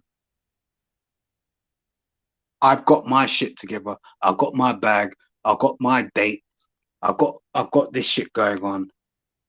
I want to figure out, like, when I get home, can I have a conversation with you? And men don't generally want to have a conversation when they get home. They just want peace. Yo, Simon, bro, things got rocky at the start, my G. Things got rocky at the start, my G. And I pulled back. I might have been getting annoyed because I wanted to work with you. Part of what I do in training is a thing called polling, asking questions so that you generate the answer. But yo, I don't know if anybody else, put a 1 in the comments, y'all, if you understand that this man was speaking from a place of truth. and he Amen. stuck around, and I feel where he was coming from. I can feel a certain aspect of hurt, my dude, and I appreciate you being a part of this, because now we locked in. Our USBs are plugged into both our mainframes. Now we got the Simon that we need. That's what I'm talking about, bro. And I sincerely appreciate you for sharing, because sometimes us becoming vulnerable is not what we're typically supposed to do as Black Kings. So I sincerely appreciate you for putting down the gauntlet and allowing us to have this emotional bandwidth. So thank you. You know, I'm not a perfect dude. This halo over my head for some strange reason. I don't know why. That's kind of. That's all right. That's the anointing of the light that's touching you right now. We in the right place. That's what I'm gonna call it. You know, right now, because we connected. I'm not a perfect dude. I'm not a perfect dude. All I can try and do is think about what's right and try to move in the right direction. But what I say for you is, if you know that there's going to be certain reciprocal sacrifices that go within your relationship, we understand our sisters are emotional creatures as well as we. At some point, that's going to be one of the things that you just gonna have to buck up and do. Just like taking out the trash. You don't do that shit, the house gonna stink. If we take on that responsibility of a woman that we love, we also take on responsibility of their strengths, as well as their emotional vulnerabilities, as well as their ancillary needs. You know, sometimes you may have to listen to her talking about, oh man, that girl such and such and such and such. And you'd be like, yeah, girl, baby, I told you that girl was crazy. She's like, yeah, would you believe? Sometimes you got to go through that, man. Sometimes you got to smell your feet and your farts. It is what it is, you know? And look at Charade like, no, that's a deal breaker. But what I'm saying is, honestly, what I really dig is the fact that you were able to find that. But all of that issue is not necessarily within the relationship with her. Maybe the way that you communicated with us, you may want to figure out some sort of, you know, description that you could share with her so she understands where the hell you're at. Sometimes we tend to be quiet, man. Sometimes we tend to be macho. We don't say, damn, my feet hurts, damn, my back hurts, damn, because we're supposed to be hired, man.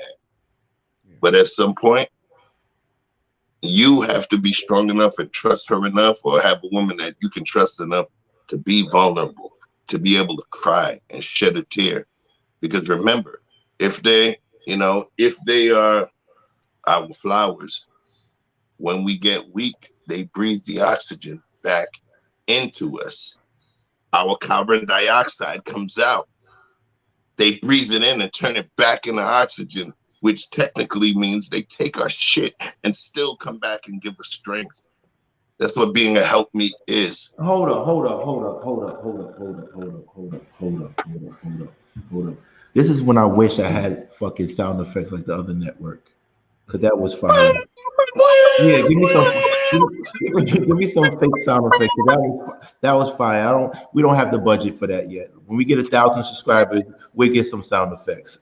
Yeah, I'm still filming with a potato. But I got the blue light though. Yeah. Listen. At the end of the day, we are organic. We are starting as a family. We want to build an organic community garden. So it's not about the effects. It's not about the production. It's all about the content and the energy, the dynamic. What I told you. What did I tell you? Simon and Chef, they didn't see eye to eye in the beginning. But one thing about men,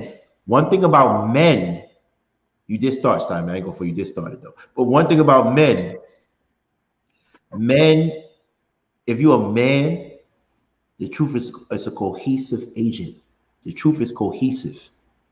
And once Simon started speaking the truth, beyond the truth, everybody in the fucking chat was hating him, and they started loving him all of a sudden. They love him now. Yeah, I love Simon now because the truth came out. And Chef, being the man that he is, had to congratulate him on that. And this is what we do on my platform. My platform is not for the joke. It's not for the clowns. It's not for the people that want to just belittle people. We're here to empower and get to a solution. A solution. And the solution is grace. More grace, less power when we're talking to our woman. We're talking to our ladies. We know that they do certain things that we cannot take sometimes. We just want peace.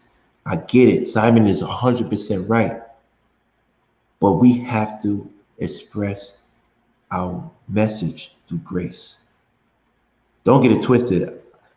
With my ladies, I definitely be talking some crazy shit to them. They like it though. It's kind of sexy, you know what I'm saying? It's kind of sexy. You like them, bro, not to be all racial, but not to be all racial on it. I gotta cut him off real quick. You black, just real quick.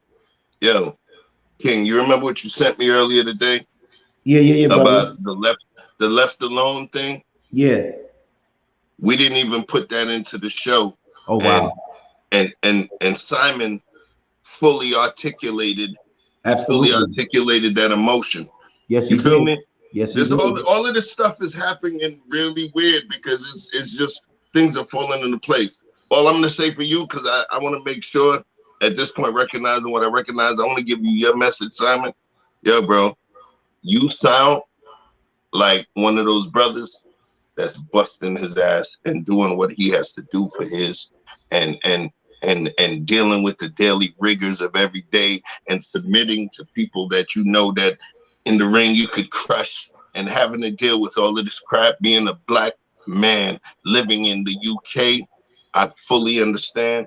And the only advice that I give for you, outside of you communicating and opening that emotional bandwidth to her, you got to take time for yourself, man. You got to take time for yourself, brother. You got to make sure you do some shit that you want. You have to make sure that you take a certain amount of time for yourself so that you don't forget yourself. Because if you're that self that's going to nourish a family, you got to take time for yourself, family. And this is all I'm doing. I didn't come up with this concept.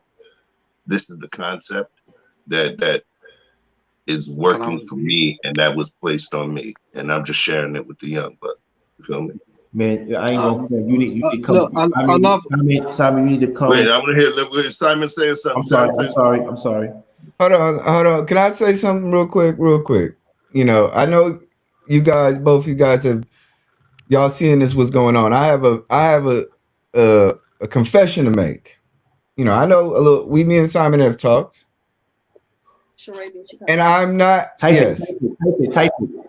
Now, I'm not surprised that these two men have these type of bond, because Simon is a very talented individual. Do you want to talk about it, Simon? Or please do. No, go ahead. Come on, pop your collar, Simon, man. Don't do that. Simon not gonna. Who'd you used to work for? Sorry. Give me one initial. No, go ahead, E Black. You remember you gotta ease the questions in on Simon, man. You can, like with the eyedropper, you just let go. When he's ready, he gonna drop that. But who he used to work for?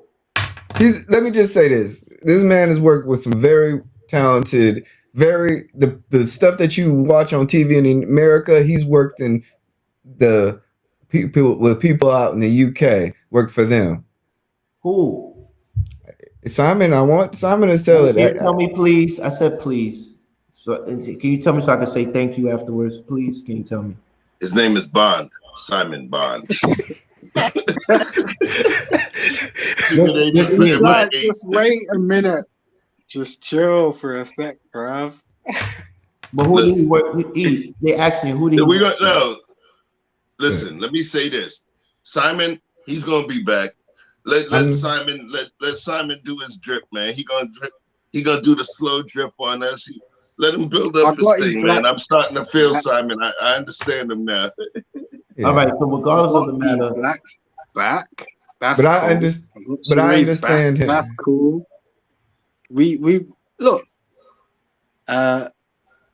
Anything that disposes of the bullshit that's actually going on in regards to the Black media community, I'm up for.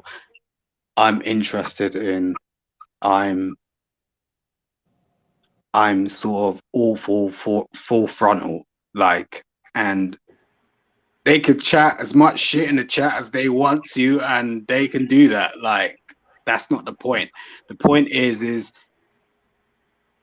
the last couple of years, like, there has not been any platforms for Black people, Black men in particular, to actually get on and have a conversation about what is actually going on and what we are actually capable of. So that's my participation, and I really do not being bad or anything, give two linears about other people's sort of thought processes, right, about what that is. Like, people like King, Black are, in about 5 years' time, are going to be looked upon like in a different way. So I don't really sort of subscribe to I don't know. I'm a bit of a Kevin Samuels. I don't want to be like that and be, I could be delicate about it, but I know I'm going to get pushed back. But the fact that King is King should tell you something. Ballpoint, not anything else. We have brothers out here doing shit. Pay attention. It's not about my viewpoint or me. I participate to amalgamate. And if you want to put a period in that and the LGBT and whatever, that's your perspective. Thank you, Simon. Thank you, my guy. Yo, Simon. Sure. Oh, wait. Simon, when you're talking to us, though, the community is the community, and there's so many different people on the thought spectrum, so they may glean a different thing than what we glean. You get what I'm saying? But if you sharing with us, don't allow what, some of the stuff they're saying, because you're flowing. And what I am noticing is there's certain points where you feel a level of consciousness. I'm not psychoanalyzing you. I'm saying it because there's certain points where I'm getting goosebumps rocking with you. And I feel as though there's certain points of concern where you may not share as much. I don't want you to allow the comment section to stop you from that emotional bandwidth, because where you're winning right now is when you're flowing. The pauses, the thoughts, the stuff you're saying, I know you feel that shit. Forget what people are saying right now. I know you feel it. So I like streams of consciousness. Don't let the comment section stop you from flowing. You feel me? Yeah, I ain't even watching the comment section. And thank you for that. I appreciate you, brother. And we need to appreciate each other more. The fact of the matter is, it's like, as you grow up as a young Black person, yes, you don't understand this sort of stuff. And if there are people out there that are watching this, that do not understand stuff, appreciate the fact that you have on this platform currently 4 Black men who have actually lived life and had the opportunity to actually speak on this, and a woman who is amazing. You know, Charade is amazing. You know, like the fact that she speaks the way she speaks, you can't take away from that, you know. And I've not met a lot of people in my life that can grace the global perspective and give people a viewpoint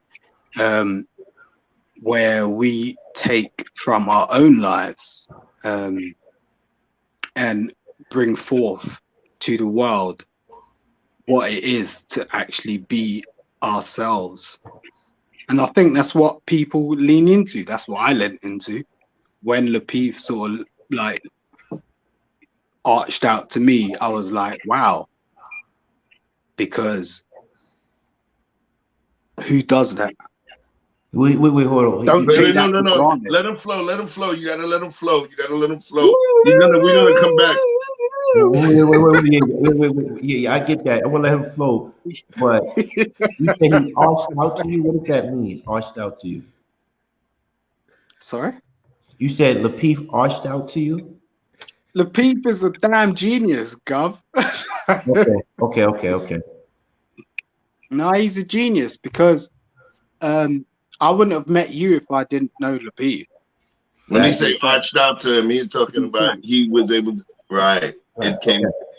Okay. But did y'all notice that when he was talking about Charade, he was very clear. He was very clear. He was like, "Oh, she's such a beautiful woman, and I love her standpoint." But then she went on to something else, and I was like, "I love Charade. Don't get me wrong." Look. So watch this. I was like, yeah, if you're fucking with Charade 10 years ago, let's see that answer now. Right? But I'll leave that one alone. Right? Would you date Charade? Would you date Charade 10 years ago? No, Charade's personality. I've watched her stuff. Like she's a radio personality, and that's the thing. Is like I don't think you guys sort of realize. Like, don't get me wrong.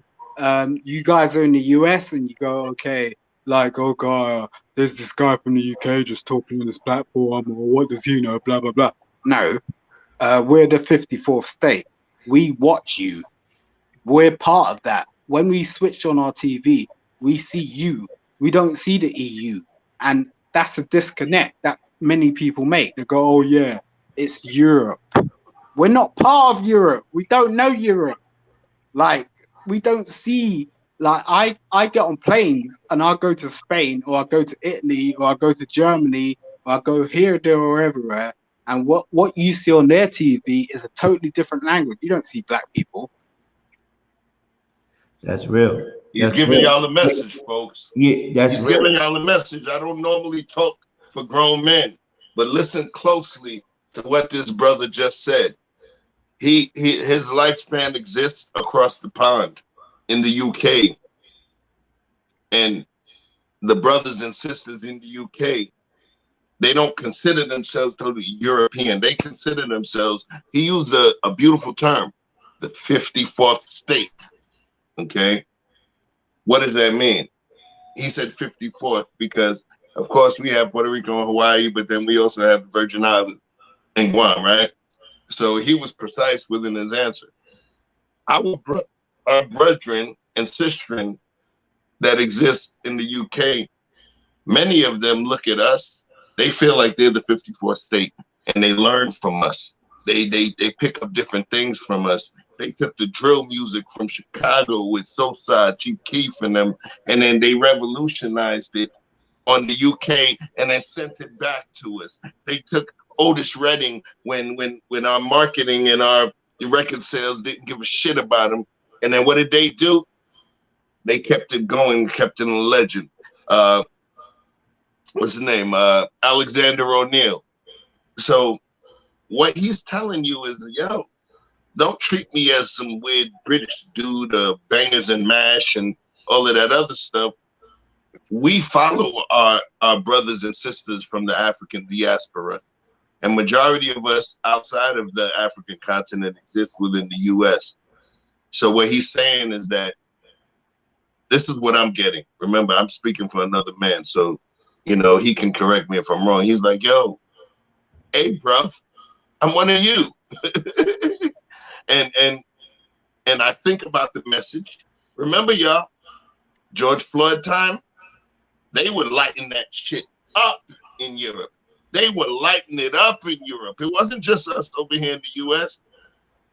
George Floyd, that situation, they would lighten up in Europe. So if what I hear is correct, the bruv is saying, yo, don't talk to me like I'm just some British guy. I'm part of the struggle as well. We look at you as one of the 54th state, and we respect the struggle as well. Correct me if I'm wrong. Look, you know what I want to say. Correct. Oh, you're totally correct. You're totally correct. You, yeah. So what I want to say is, I love what Simon said, but the demographics said that people in France watches King's Conversation with Kings more than people in UK. So you got to fix that. That's all right. It's all Simon. At the job, people in France watches more than people in UK. So I'm holding you accountable, Simon. Make sure they watch us, please. You in charge. You're in charge. You're the UK marketing manager, family. Thank you. Make sure UK gets on the show because France watches us more than UK. That's an analytics. I will send it to you too. So yeah, I got a couple cousins in France, so you're gonna have to get them on too. But this is dope, man. I think it's because of the Haitian thing. That's why the French people watch us more. Right. You know, it was natural. My uncles, they went to all of my uncles, every single one there was doctors. They went to medical school in France or Belgium. You know. But listen, man. Side note, I'm feeling this thing here, man. Right. I just take man. You a dope dude, Simon. We're gonna talk, family. We're gonna talk. So, and I think Chef is gonna do after hours with Chef soon. I don't know when it's gonna drop. Yeah, that's gonna be another thing. We're gonna be doing after hours. Yeah, because Chef is an insomniac. Yeah. So he's gonna do at some point, what's gonna happen is we're gonna be after we finish our broadcast, we'll transition over into Chef's after hours, but we'll let you know when that's popping off. So he's gonna drop that real soon, so be ready for that after hours, and that probably affect more so our European market, our African market, and the Asian market as more. So just be ready for that. So you can ask me anything you want. You could try and stump me, ask me different questions about this and the other. And also, before we go, we want to say thank you to Simon and Charade. Can you leave us with your page or whatever we want us to follow you on? Let us know. Yes, it's Charade B Chicago, spelled that like my Can you name. type it so Marisol could put it up? Yeah, I just put it in chat. Okay, she put it in chat. Okay, Marisol. No, I put it in chat. Oh, you put it in chat right now? Where? I just pasted it. You just did it right now? Yeah, that's her channel. Copy and paste it and put it in your browsers. I don't see it. Can you put it one more time? I don't see it. It didn't come up. Oh, it didn't come up on the. Oh, here. Let me put it in the back. In a back. No. Put it in the thing. You put it in private. That's why. Put it in private so I can post it up. I mean, put it in a public so I can post it up, please. Thank you. Okay. Sorry for that. Sorry for that. You have it, so we can post it up real quick. You don't see it? No, it didn't come up yet. Yeah, I don't think because I'm posting a website, it's gonna post. It's gonna show. Okay, so hold on. Let me see if I can get it here. Oh, you put a website. Why don't you put the actual name? Because she just getting started with her new page. All right. So she doesn't have like a good link. Here, so I put it up right now. That's it. I wish you just had the name, but that's the link. Please. That's what he sent me. I wish you just gave me the name, but that's the link. Okay. Copy and paste the link. It's in the chat. Please follow her. Please follow her. Thank you very much. We're the most engaged YouTube show in the world, and I stand on that with analytics. If you want to prove me wrong, let's do the analytics. E Black put this up. Charade B, Chicago. Follow that, please. Thank you very much. Thank you, Maricela. She's the one that does this professionally. So she put up professionally. That's what you do. She did that. That's it. So don't follow E Black, follow Maricela, because that's what it's supposed to be done. That's the moderator. All right. She just Scorpio just subscribed. You see, we show love here. We don't play. All right. Everybody loves you. We want to support you. Whatever you need from us, let us know.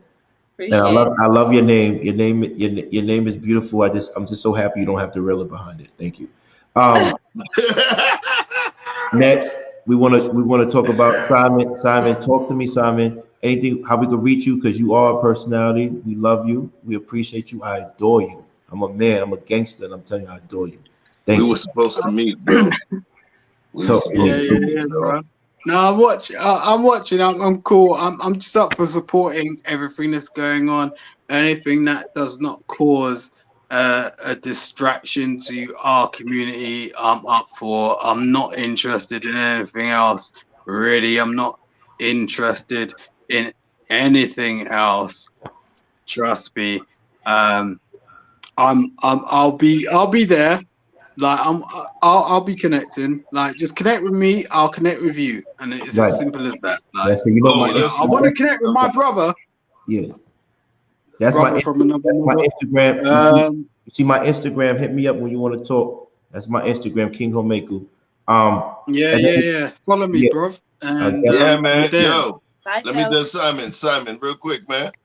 Listen, remember, I'm starting right now. I already have 3 particular locations: Atlanta, Dallas, and Las Vegas for some of my food tour. Of course, Brooklyn. So that's the 4th location. But yo, I'll get on the plane and I'll be there tomorrow. I'm telling you, scout some good new locations that may be really interesting food out in the UK.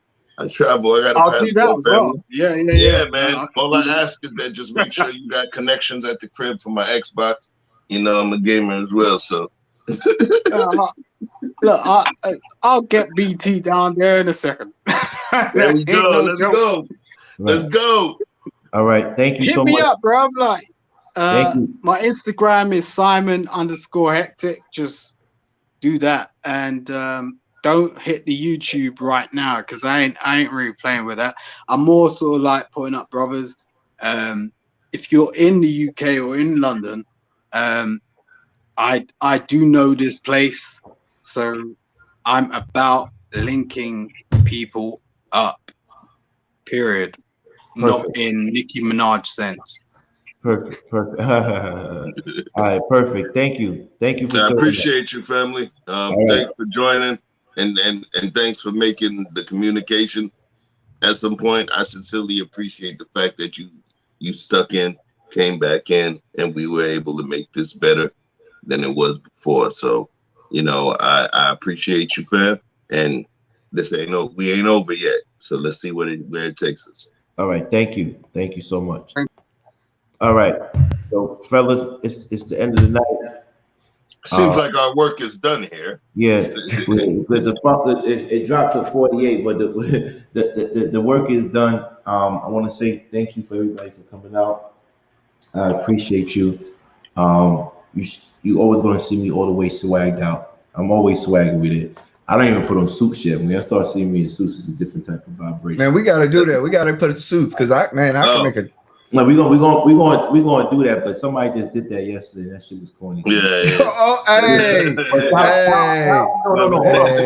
No. I'm never.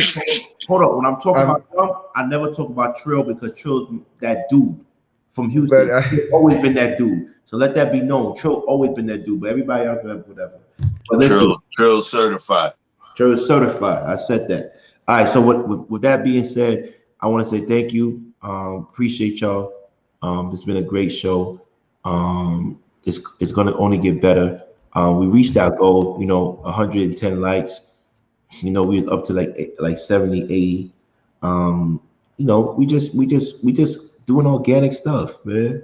We doing organic stuff. No artwork, no mics, no cameras, no filters. We just doing no eyeliners. We just doing organic. we just doing organic. Guideliners. No guideliners. We just doing us, man. We natural. We just chilling. The only effects that we have is probably E Black shirt. He's the only one that comes with the fly shirts every day, and we cool.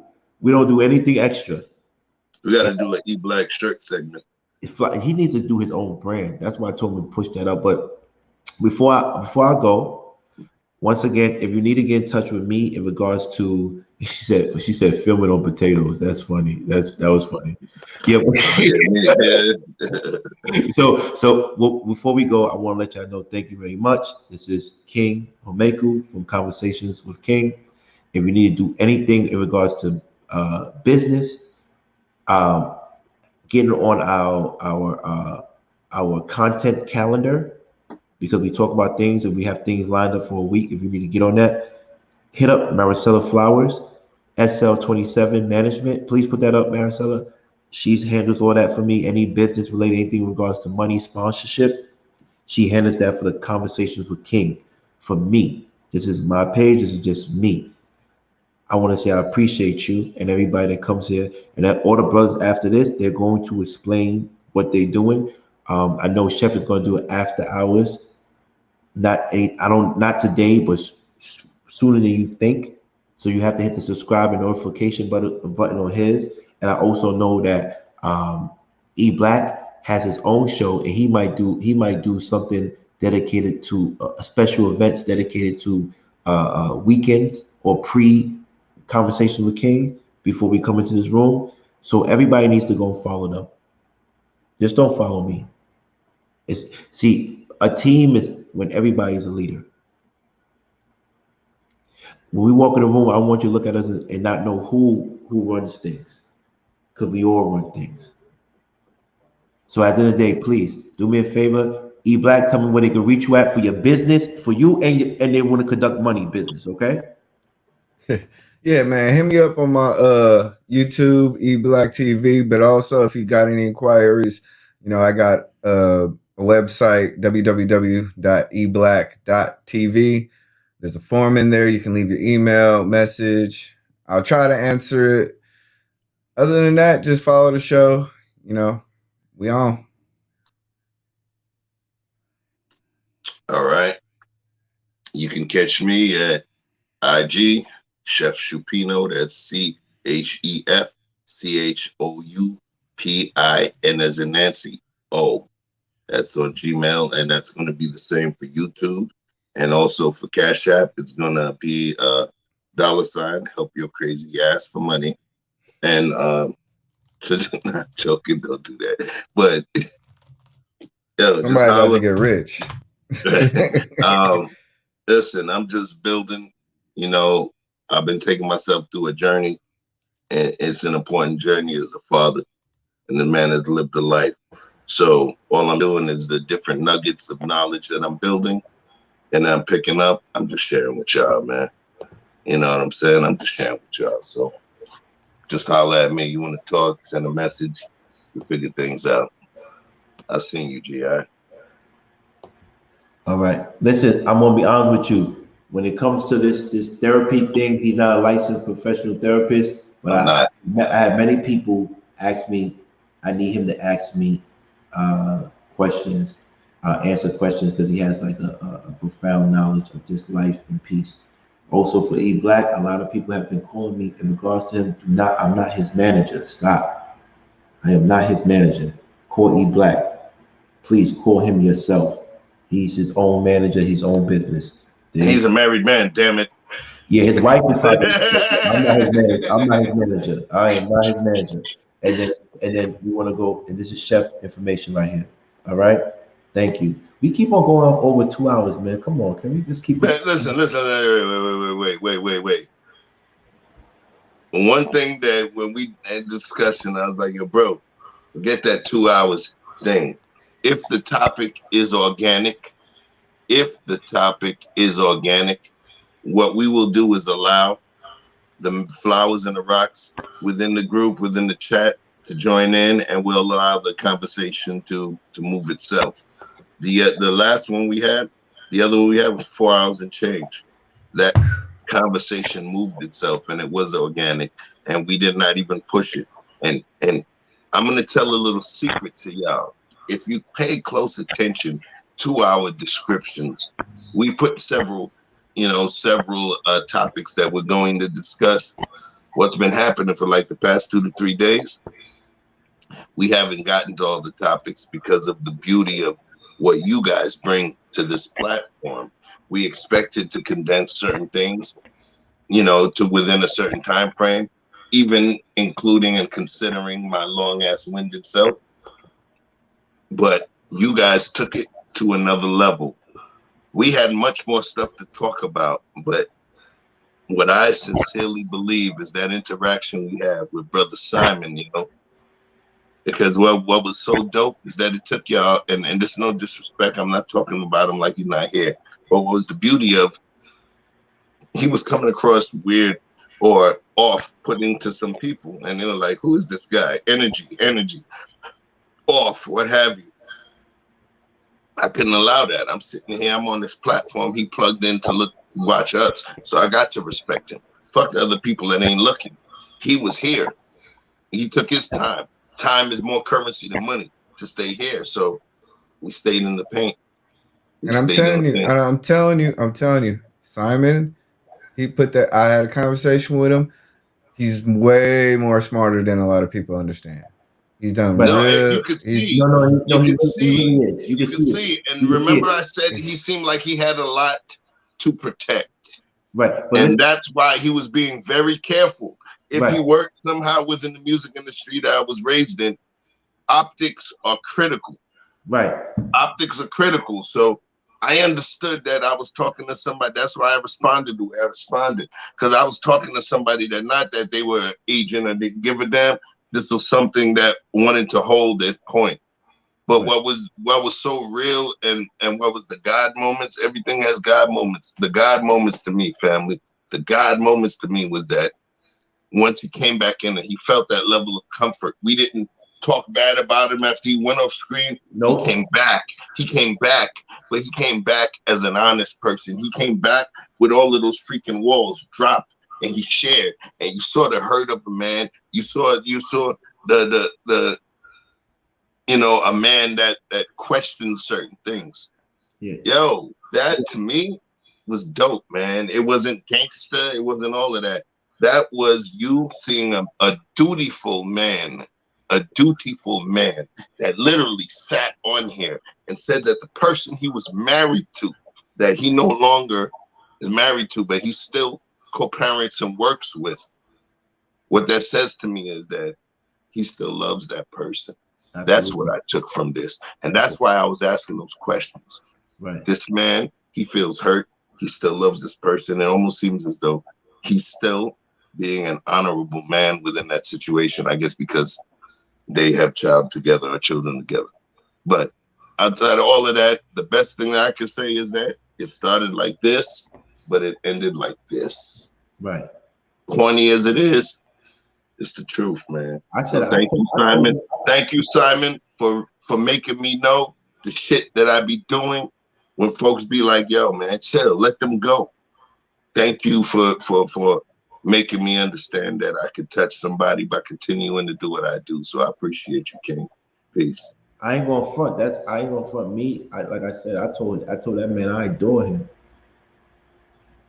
I'm a whole man, for real. I adore him. I adore Simon for coming up. He gave me props as soon as he came in, and because he'd been watching me. He just kept it honest. What I was gonna say though is, this is the end of our show. We did good.